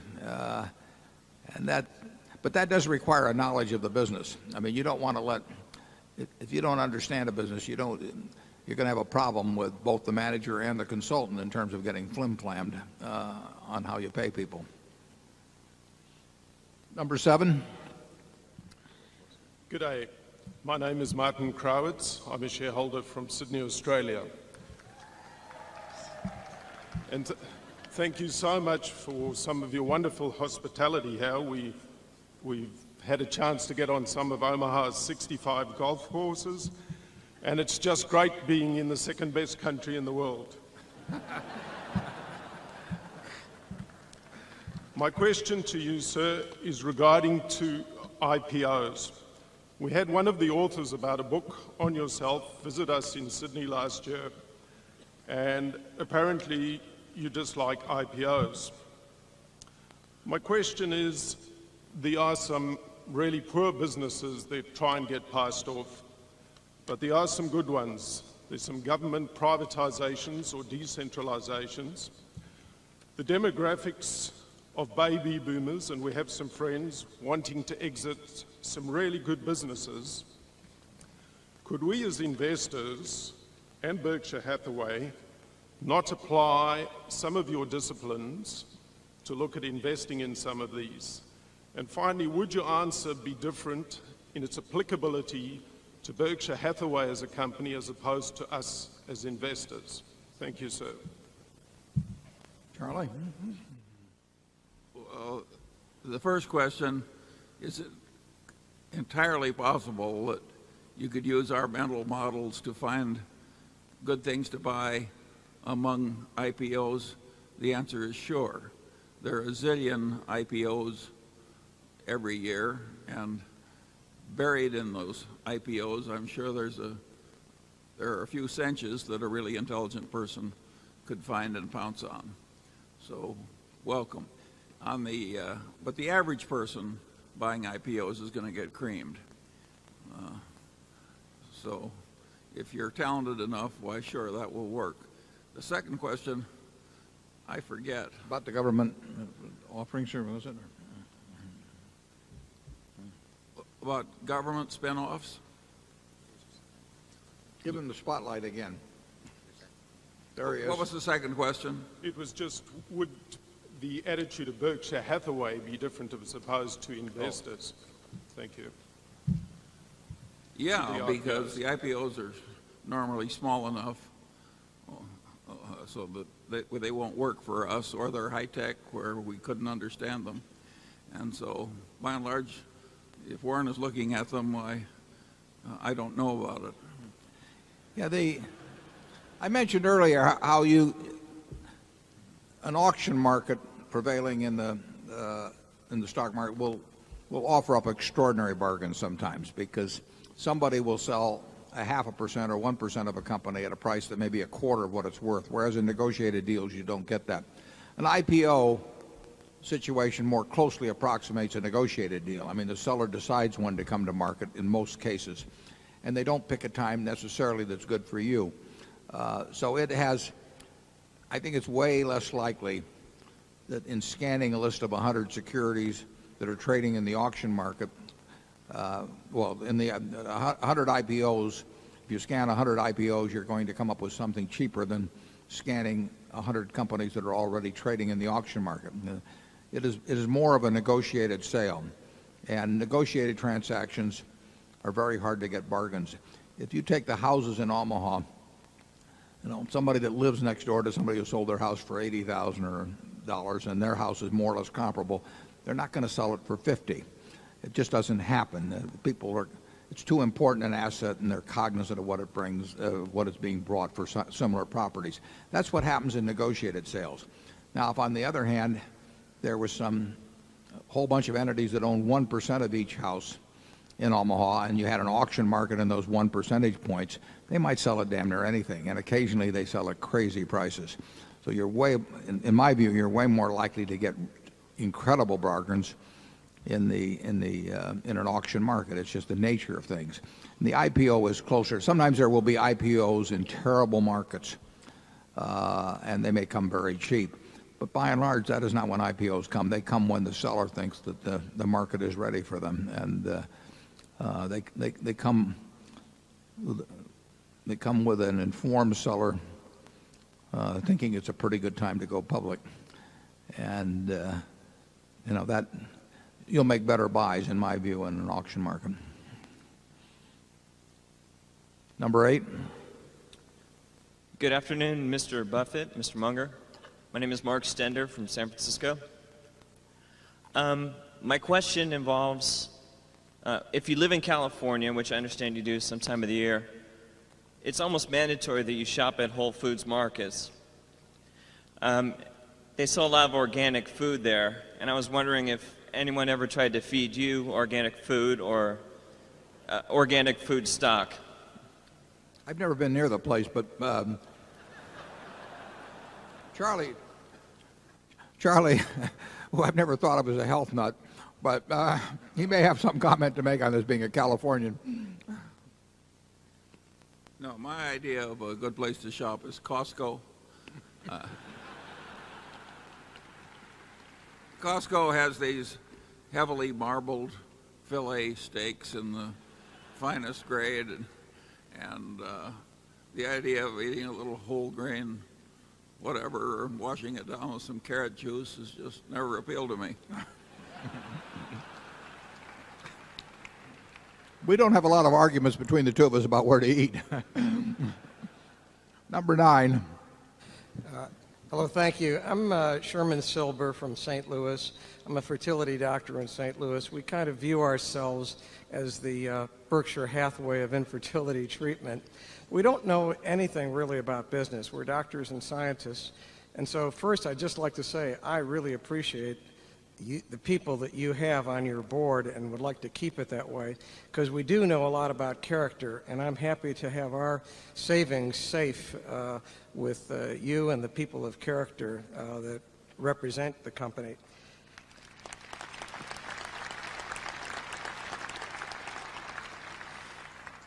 I just had an opportunity a couple of weeks ago. I was talking to one of the former managers of the Fidelity Magellan Fund, managed huge amounts of money, and he never really met you. And I was saying I may have a chance to ask Warren Buffett and Charlie Munger a question. What would that question be? I wanted to have some idea of something intelligent I could ask business-wise.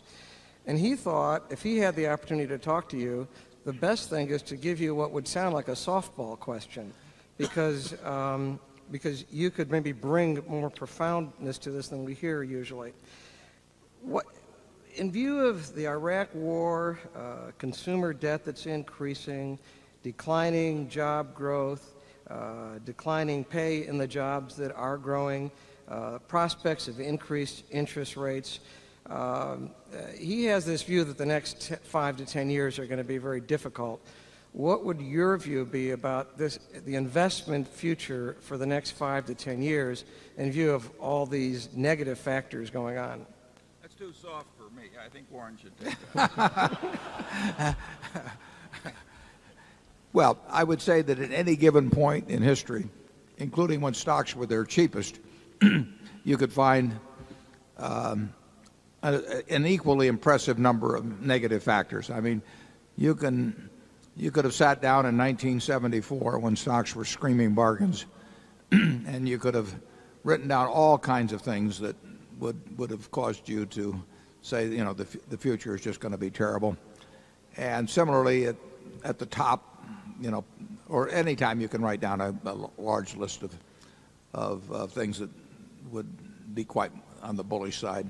We really don't pay any attention to that sort of thing. I mean, we have You might say that our underlying premise, and I think it's a pretty sound underlying premise, is that this country will do very well.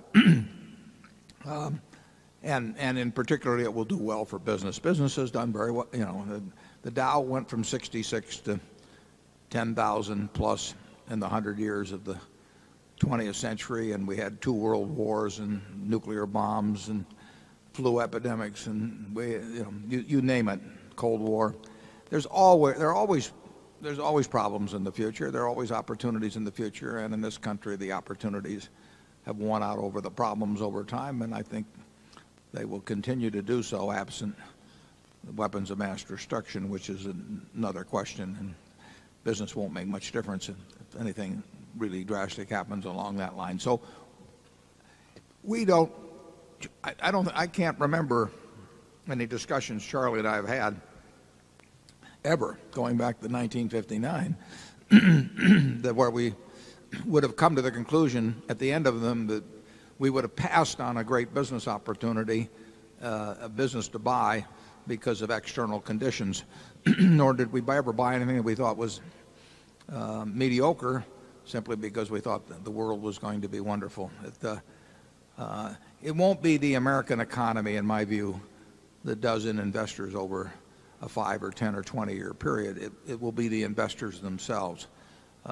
If you look at the record of the 20th century, you'd say, how can anybody have missed, in owning equities during that time? And yet, we had all kinds of people wiped out, in the 29-32 period. We had all kinds of things that were bad. But if you would just own stocks right straight through, didn't leverage them, you'd have gotten a perfectly decent return. So we're unaffected, in essence, by the variables you mentioned. Just show us a good business tomorrow and we'll jump at the hook. Charlie? Yeah, I think, but it's also true that both of us have said at various times over the last 3 years that we wouldn't be at all surprised if professionally invested money in America had a pretty modest result over a fairly extended period of the future compared to the very dramatically high returns that it had achieved up to about 3 years ago. And so far, that's been proved out to be pretty much right. Yeah, certain stretches are easier than other stretches. Yeah, our expectations were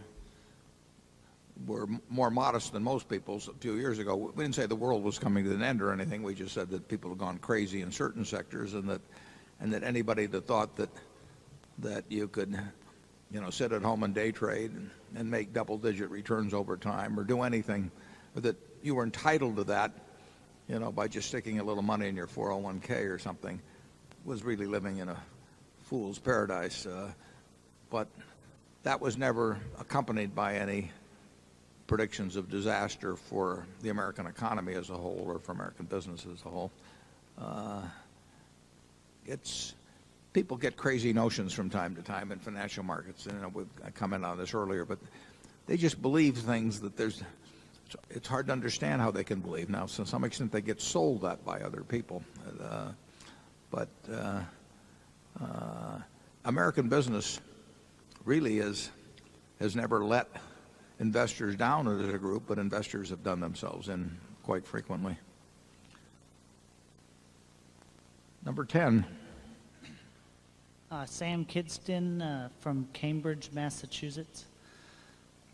I'd like you to discuss the similarities and differences between what you do in your reinsurance operations and what Gen Re did in its securities division, as it would seem that reinsurance is often a form of weather derivative. I would also like to ask you why you are so comfortable writing what appears to be one type of derivative and so uncomfortable writing another. Thank you. Yeah, the derivatives contracts that Gen Re wrote in Gen Re securities, I would say bore very little relation to the insurance business as we see it. I mean, we are insuring against events that people either can't or aren't willing to take on the risk themselves. In the derivatives business, a lot of that was speculative activity of one sort or another. The more complex the arrangements were, the easier it was to claim that large profits were being made when maybe large losses really awaited you over time. They were created transactions without much economic necessity. In a great many cases, they were just facilitating speculation. The insurance deals with taking on risks that people incur in their business or personal life that they don't want to bear themselves, or that they're unable to bear themselves. There was very little connection between the business. I think that in going into the business, they dreamt up a lot of reasons for it. You know, they said they're both in the risk business and their clients were going to demand it and everything. But when people want to go into a business, they always dream up reasons. It made no, in our view, it made no sense whatsoever. And I really see very little connection between them. Do you, Charlie? They're radically different. The derivatives business is chock full of clauses saying that if one party's credit gets downgraded by a rating agency, they have to start posting collateral. And that's just like a margin account. And when you sign pieces of paper like that, you can go absolutely broke into default and catastrophe and having other people liquidating your positions under distress conditions, et cetera, et cetera. So there's a lot of irresponsible mechanics in attempting to protect themselves. They've introduced this enormous instability into the system through all these clauses about collateral posting.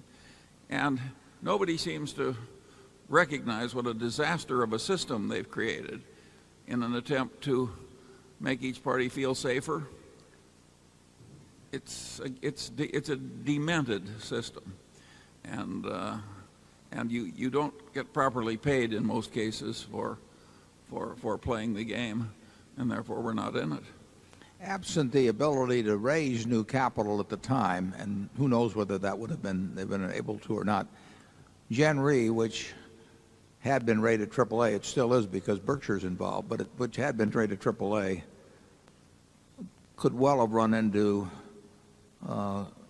really terrible financial difficulty post September 11th, particularly if they'd fully recognized the liabilities that they'd already incurred but not fully recognized at that time, because their capital would have shrunk.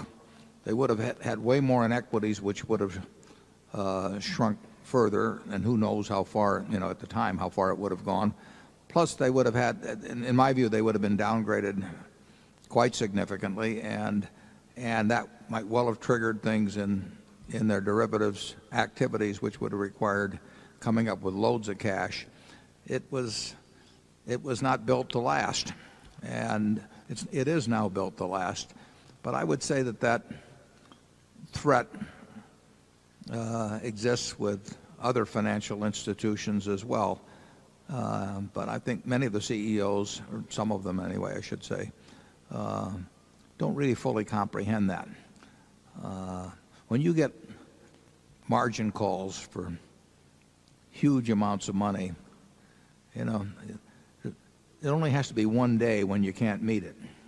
That almost happened. If you go back to October of 1987, there was a large wire transfer that didn't make it to for a while, didn't make it to the clearinghouse at the in Chicago, and that came close to halting the whole system at the time. And we were very close to closing the exchange, and a lot of things would have unraveled. The money finally showed up, but it's dangerous to have a system where people are depending on billions of dollars coming in from other people. Well, we had that on Solomon on that Sunday in 1991. If Solomon had gone bankrupt, the next day you would have had people on the other side of 1.2 trillion of notional amount of something like that of derivatives who would have had a contract with a party where they would have been dealing with a bankruptcy court. You would have all kinds of security settlements that wouldn't necessarily have settled. You would have all kinds of confusion, and believe me, it would have been huge at that time, between what was going on in Japan, what was going on in the UK, and what was going on in the United States, because the accounts were all intermingled. As a matter of fact, Solomon was running a bank in Germany which took on large amounts of deposits from individuals and just loaned it all to Solomon. So it would have had a receivable from a bankrupt company and owed money to I don't know how many German depositors. There are all kinds of things that would have come out at that time, and who knows what the effect would be on the system. You don't need to put more and more of those kind of linkages and strains on an economic system that already is pretty damn leveraged. Charlie, got any further thoughts? We love talking about disasters, so don't stop us. It's simply amazing what goes on in these seemingly rational places. Solomon was at least as disciplined and honorable and rational as the other leading investment banks. And yet, toward the end of our pleasant period, Solomon was begging for new investment banking business from Maxwell, and his nickname was the bouncing check. Now, and of course it wasn't very much after that, then he committed suicide after massive embezzlements of pension funds and a huge collapse. And you'd think if a guy's nickname was the bouncing check, you wouldn't be madly seeking his investment banking business. But all the leading investment banks were. Yeah, I'm fuzzy on it now, but actually the morning or the day he was discovered to be bobbing around in the ocean,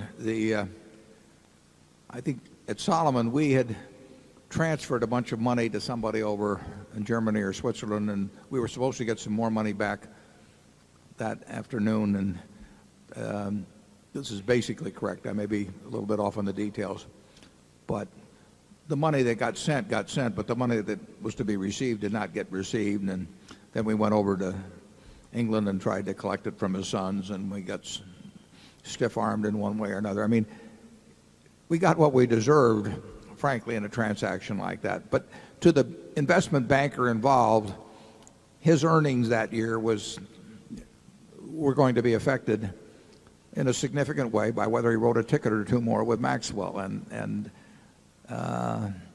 the end, that carried the day. And it's very hard to control people when their income depends on bringing in dubious people into the door.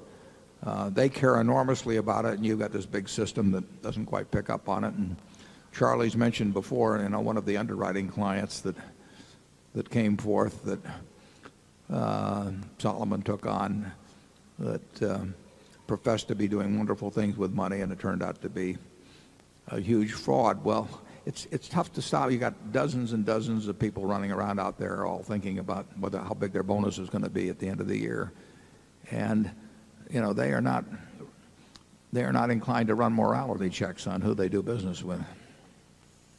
That was a wonderful experience.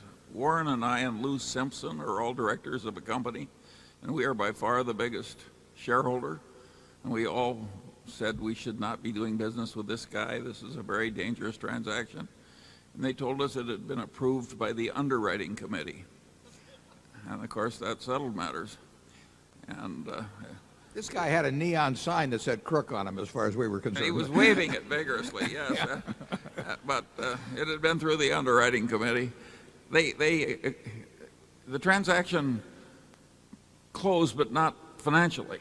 I mean, they had the underwriting, but they hadn't had the financial closing. Yeah, they caught him on the way to the bank. You're right. They pulled back just from the edge of the precipice from this big fraudulent. And of course, they got egg all over their faces. That phrase reminds me of one of the leading lawyers of yore, and he said, "Captain of my soul," he says, or "Captain of my fate," he says, "hell, I don't even pull an oar." I mean, here we are All three of us on the board are the biggest shareholder, and we can't even stop one stupid little underwriting. He did go to jail, though, I think, didn't he, Larry? Yes. Yeah. He claimed, incidentally, to be a huge shareholder of Berkshire Hathaway and have made all this money. And I went to the shareholders list, and admittedly, he could have had it in street name someplace, but it was a big quantity. He claimed, I couldn't find any record in any place, but he did have some kind of a letter from an accounting firm that was backing him up. Didn't back him up all the way, though, it turned out. Number 11, please. Good afternoon. I'm Manuel Fernandez from Mexico City, Mexico. And I want to thank you for your valuable lessons on how to be good partners, and for exporting some good ideas and principles to the world for free. My simple question is, do you think it makes sense for individual investors to invest a part of their capital in hedge funds or fund of hedge funds, somewhat like the $600 million investment Berkshire made in value capital? Yeah, I would say that people that are now investing in hedge funds in aggregate are going to be disappointed. You don't get smarter because you're running something called a hedge fund or something called private equity or something called anything, an LBO fund. But what you do gain periodically is the ability to merchandise those things. I mean, there are fads in Wall Street, and Wall Street will sell what it can sell. Just remember that, that may be as good as what the fellow quoted up in upper levels there. And the hedge fund, it right now is in the midst of a fad. It's distinguished not by the ability to make more money. It's distinguished by the extraordinary amount of fees that are collected. And believe me, if the world on $600 billion of money is paying 2% fees and a percentage of the profits, and the losers go out of existence and the winners continue for a while and take money off the table, it is not going to be a great experience in aggregate for investors. Obviously, there are a few smart, honest people out there running funds, and they will do quite well. But if you buy them across the board, in my view, you're going to get a bad result. Charlie? Yeah, why would you want to invest with a guy whose basic thought process runs something like this? If a second layer of fees on top of a first layer of substantial fees is good for an investor, then a third layer of fees must be better yet. Why would you invest with somebody with a proposition like that? Just the idea of taking 2%, plus percentages on top of that, I mean, that reflects, it may be what the traffic can bear, Collis P. Huntington style, but that reflects an attitude toward people that we tend to regard as partners, investors. I think it's a basically unfair type of arrangement, and I don't like getting in general. I think it's a mistake to get in with people who propose unfair arrangements. In effect, they're probably getting 4 times standard fees to begin with, and then on top of that, they say, well, we want part of the action, and I would guess in many of those cases that they don't have all of their own money in the fund themselves. Maybe they have a substantial sum outside. Charlie and I both ran partnerships in the 60s and 50s with me and into the 70s with him that would generally be classified as hedge funds. They had the compensation arrangements somewhat similar, although not like they are now. And we did they had some similarities, but I don't think we had quite the attitude toward the people we were trying to that were asking to join us that the present managers have. It's, as Charlie said, the fund-to-funds type stuff. I mean, it's really sort of unbelievable, just piling on layer after layer on costs. It doesn't make the companies that are underlying these stocks they buy any better. I mean, and believe me, people don't become a genius just because you walk into some office and it says hedge funds on the door. I mean, what they may be very good at is marketing. In fact, if they're good at marketing, they don't have to be good at anything else. Number 12. My name is Arturo Brillenborg. I'm from Washington, D.C. I'll be graduating from Harvard College in June and beginning a career in value investing. So I sure hope we're all right in thinking that this century will be just as good as the last for value investors. You've been doing this since you were my age, if not younger. So I'm wondering what habit or habits have contributed most to your ability to continue learning and improving your investment decisions in a changing business and financial environment. I would say that, at least in my case, I haven't been continually learning in terms of the basic principles. You always learn a little more about given techniques, or I learn more about some industries over time, and therefore maybe I've widened the universe in which I can operate, although more funds narrows it back down, unfortunately. But I know more about businesses than I knew 20 years ago or 40 years ago. I haven't really changed the principles. The last change, the basic principles are still Ben Graham.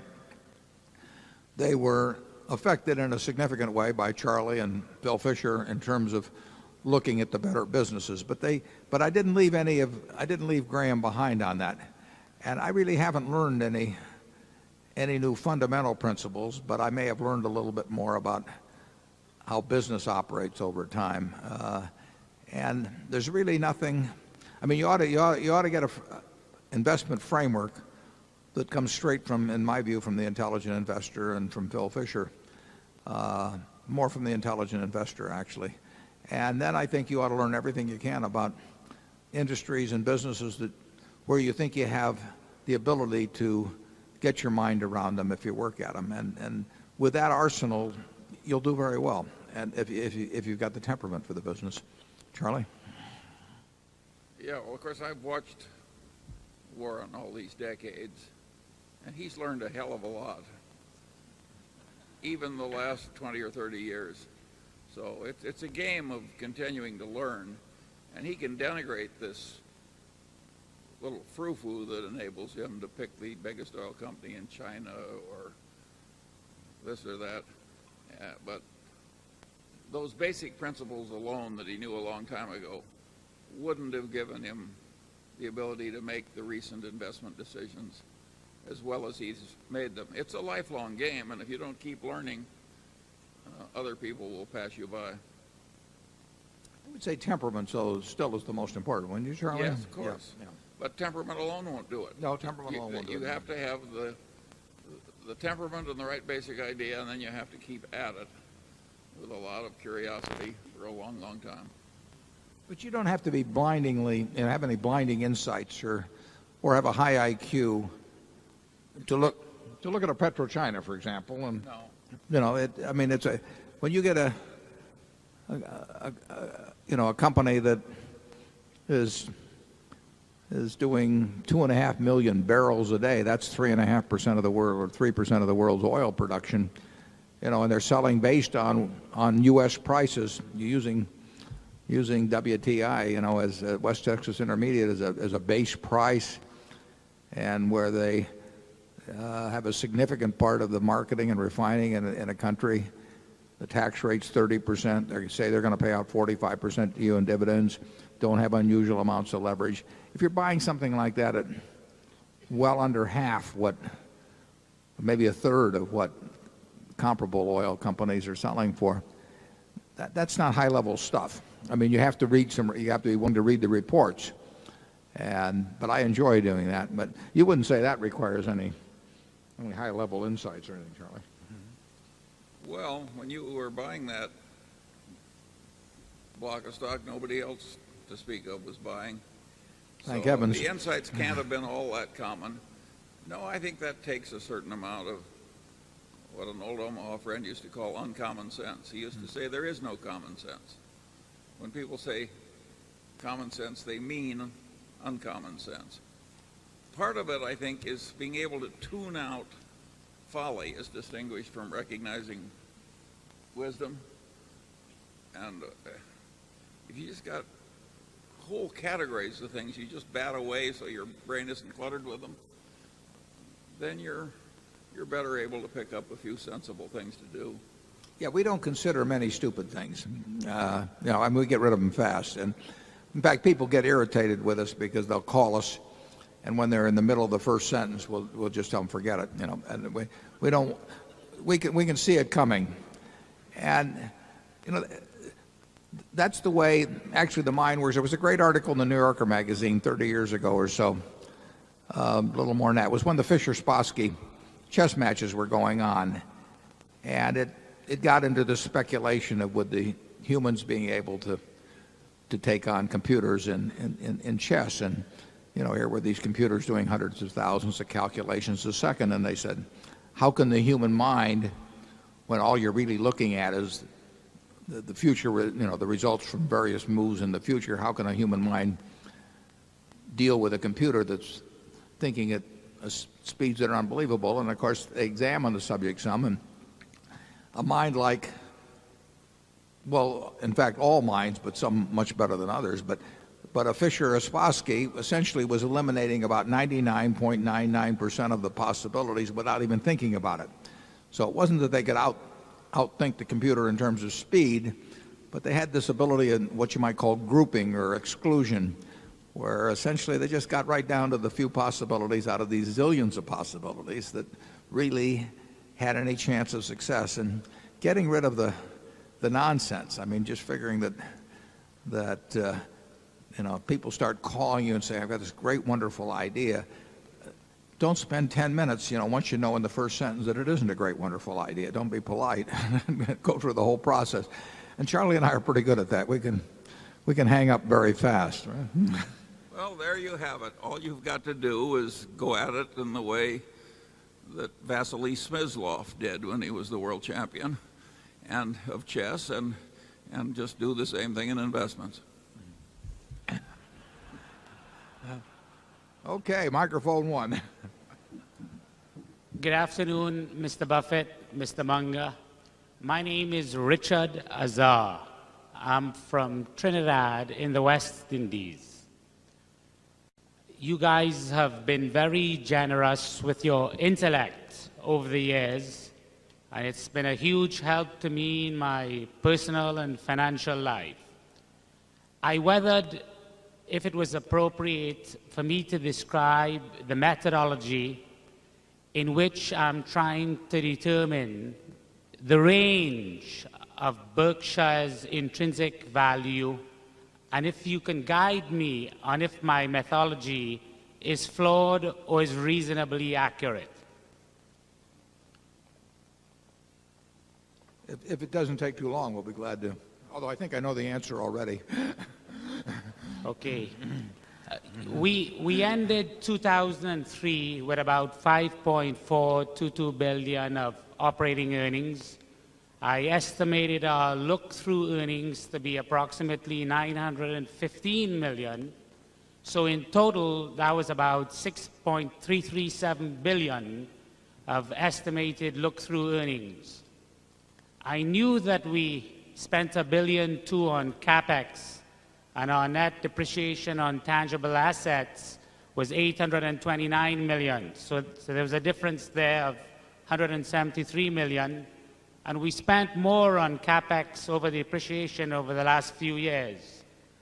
But in extrapolating out 20 years, I thought I might be kidding myself to ascertaining the differences between CapEx and depreciation, and I'm using look-through earnings as a rough proxy for distributable earnings. And I've assumed that Berkshire can grow its look-through earnings at 15% per annum from years 1 to 5, and at 10% per annum from years 6 to 20, and the business will stop growing after year 20, resulting in a 7% coupon from year 21 onwards. I discounted the cumulative flows in years 1 to 20 by 7%, and I discounted the terminal value by 7%. I added the two together to get what I thought was the intrinsic value of Berkshire's cash stream. I knocked off 103 billion of liabilities and minority interests. I divided by 1,537,000 shares to arrive at what I thought was a conservative calculation of the range of Berkshire's intrinsic value. Am I off the mark, or is that the sort of methodology you might use yourself? Well,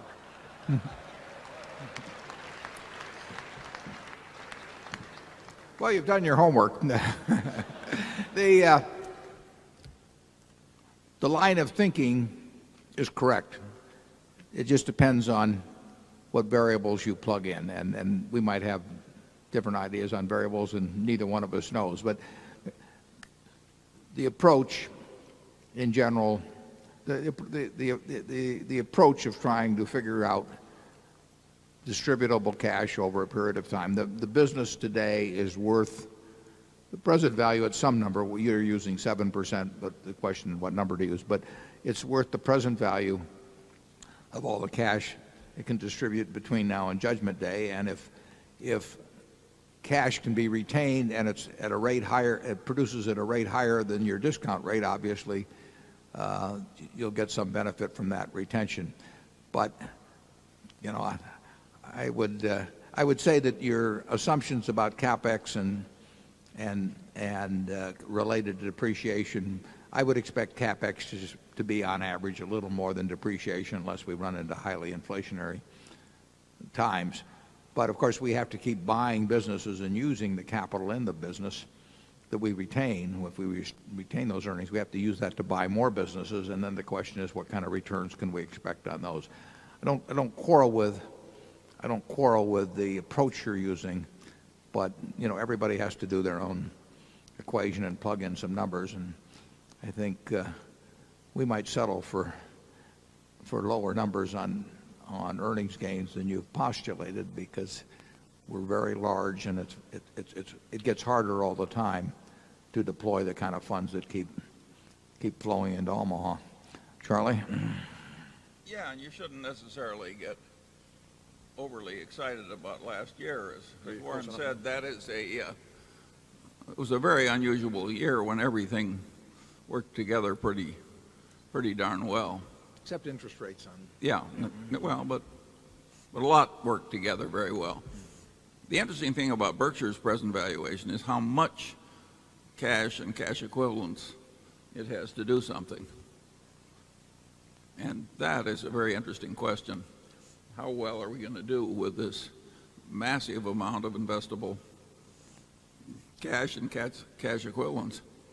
Yeah, we should be out working now. I mean, that is the test. I mean, we've got a bunch of good businesses. We've got a lot of money that we'd like to use to buy more good businesses. We may get lucky and deploy that quite rapidly. We may wait a long time.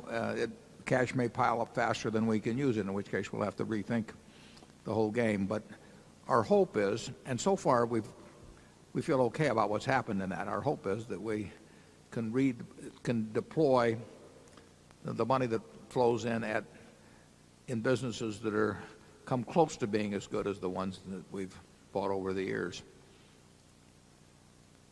Number two. Hi, I'm Mr. Buffett, Mr. Munger, Whitney Tilson, a shareholder from New York City. It's past 3 o'clock, and we've heard almost nothing about how these great businesses are doing right now, or at least in the first quarter. And I recall at last year's annual meeting, you took the fairly unusual step, at least from my recollection, of putting up slides and actually giving us a preview of how phenomenally the businesses were doing. And I can imagine that if you had the wind at your back a year ago, the situations in the first quarter of this year, you must really, really have the wind at your back. And I was wondering if you can share with us what you can. Well, we can't give you the speed of the wind.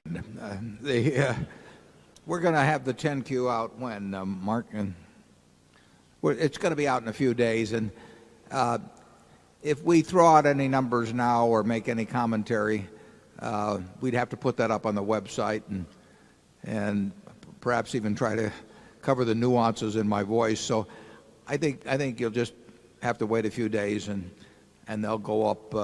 The figures will go up at that time. And if there are any surprises, they will be surprises then, and everybody will get them at the same time. Incidentally, we're going to have a little more trouble in the next year or two because we like to publish everything, all the figures, or anything important if we can do it. We like to do that on Friday night after the close or Saturday morning so that everybody has an opportunity to look at them and have a maximum amount of time to digest them before trading begins. And the SEC is shortening up reporting times so that we're going to be scrambling just to meet whatever day of the month it is that recording requirements are met. And so we won't have the luxury, although we'll try to do it when we can, we won't have the luxury of picking the Saturday before the due date and targeting that as our release date. When we had 45 days, or what was it, 45? Yeah, 45 days to report.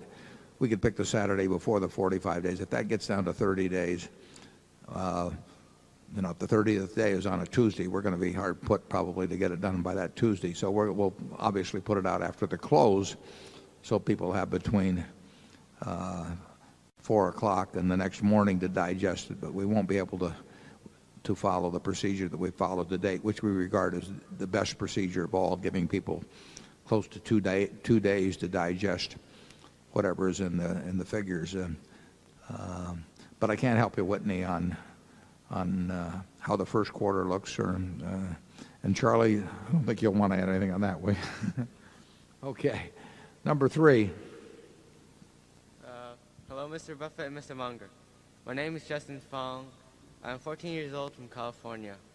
This is my 4th consecutive meeting attendance. I read in a book that you prefer talking to young people about life and financial concepts because we still have time to implement them. Can you please share some of the concepts with us? Thank you. I didn't catch the last part. I didn't. There's something about sharing concepts. You want to repeat it? Can you please share the life and financial concepts that you prefer talking to young people about? Share. He wants to know your life concepts and financial concepts that are useful to young people.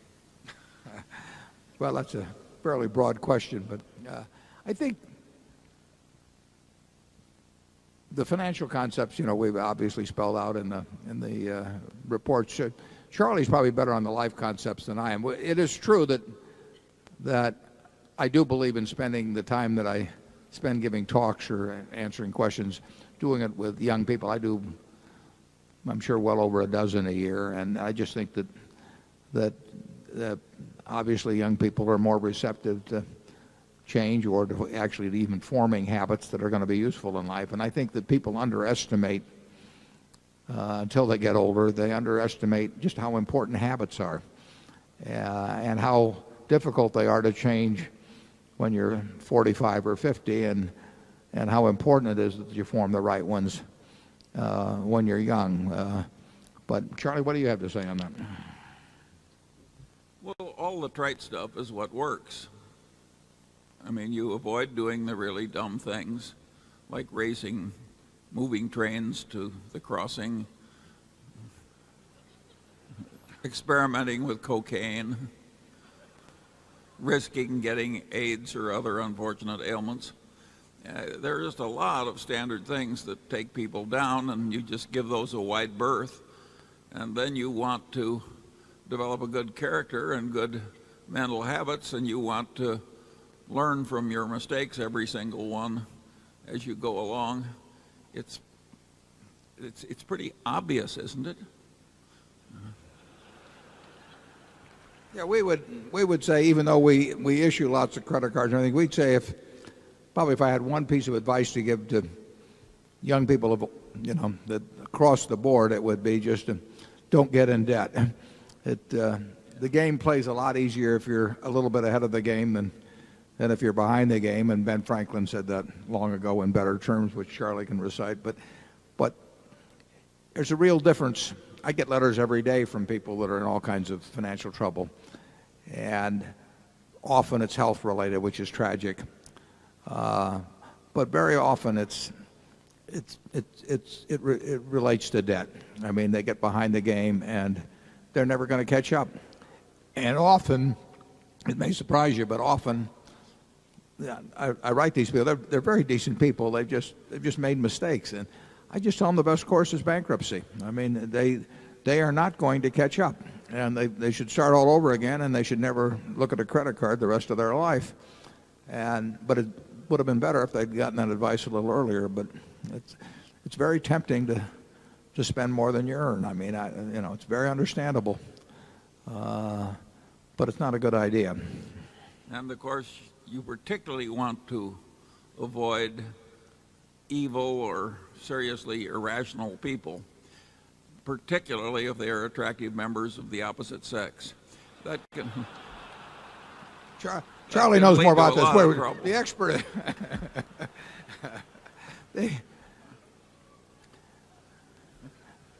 It's better to hang out with people better than you. I found that very easy to do over the years. But if you're picking associates, pick out those whose behavior is somewhat better than yours, and you'll drift in that direction. And similarly, if you hang out with a bad bunch, you're very likely to find your own behavior worse over time. But like Charlie says, the trite advice, which Ben Franklin was handing out a few hundred years ago, really works. We've said it, but look at the people you like to associate with. What qualities do they have that you can't have if you want to? Look at the people that you can't stand to be around. What qualities do you have that they have? Can you get rid of them? You can do all of that at a young age. It gets harder as you go along. But it's not very complicated. And my final word of advice would be, if this gives you a little temporary unpopularity in your peer group, the hell with them.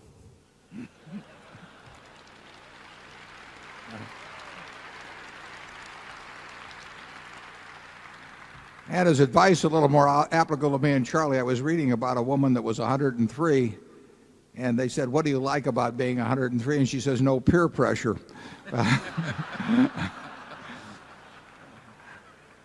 We'll go to number 4. Good afternoon. My name is Mike McGowan. I'm from Pasadena, California. Everything you just said seems to apply to precious metals. Specifically apply to silver. what? I'm sorry, I missed that. Precious metals. Oh, sure. Specifically silver. As I recall, Berkshire Hathaway bought 129.5 million ounces of silver. And at the time, you said supply demand fundamentals were good. You saw inflation kicking back and lots of other reasons. I'm assuming you still own at least 90 million ounces of that. The problem would be the pricing mechanism.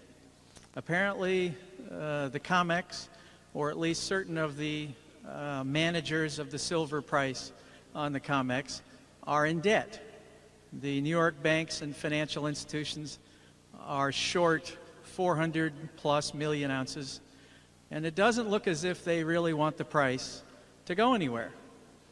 So given that Berkshire has all of this silver, do you see the price of silver actually trading in a free market at some point?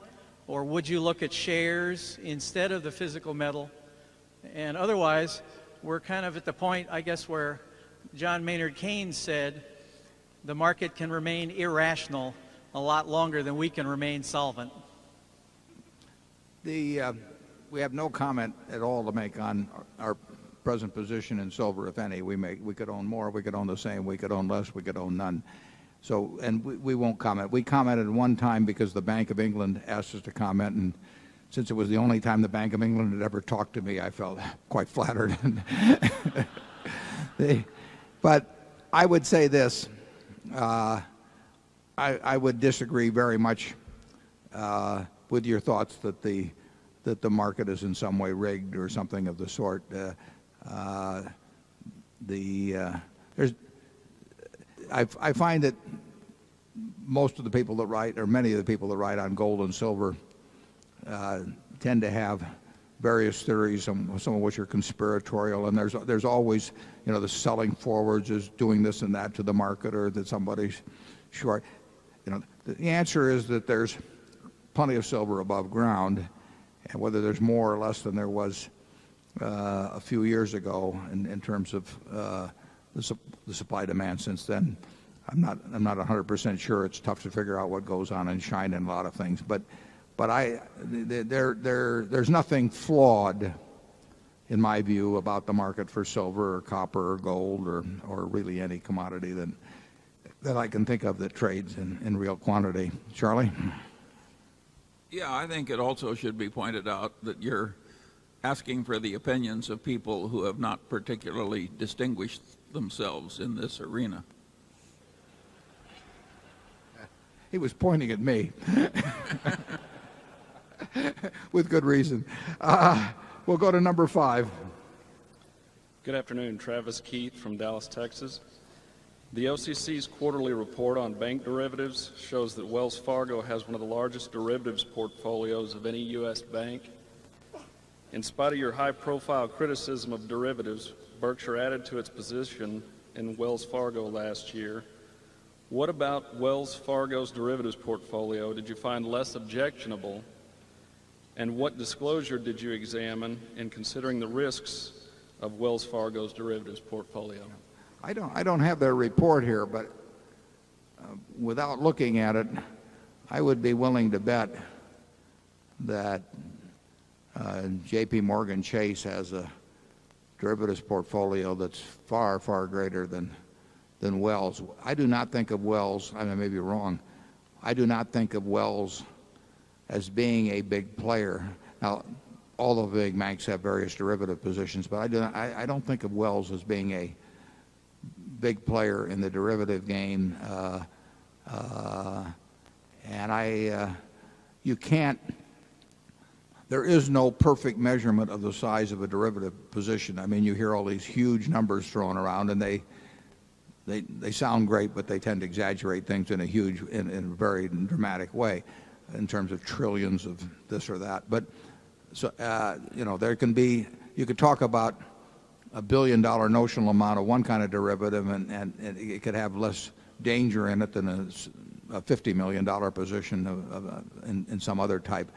But I really don't think you'll find that Wells, particularly compared to a J.P. Morgan Chase or a Citibank or something of the sort, is a really big derivatives player. And Charlie and I, at least and I think Charlie will agree, Wells, I think, is an extraordinarily well-managed bank. I disagree with him violently on expensing of stock options. I mean, Dick Kovacevic, who runs that, and I would have an entirely different opinion. He's written about it in the last couple of annual reports.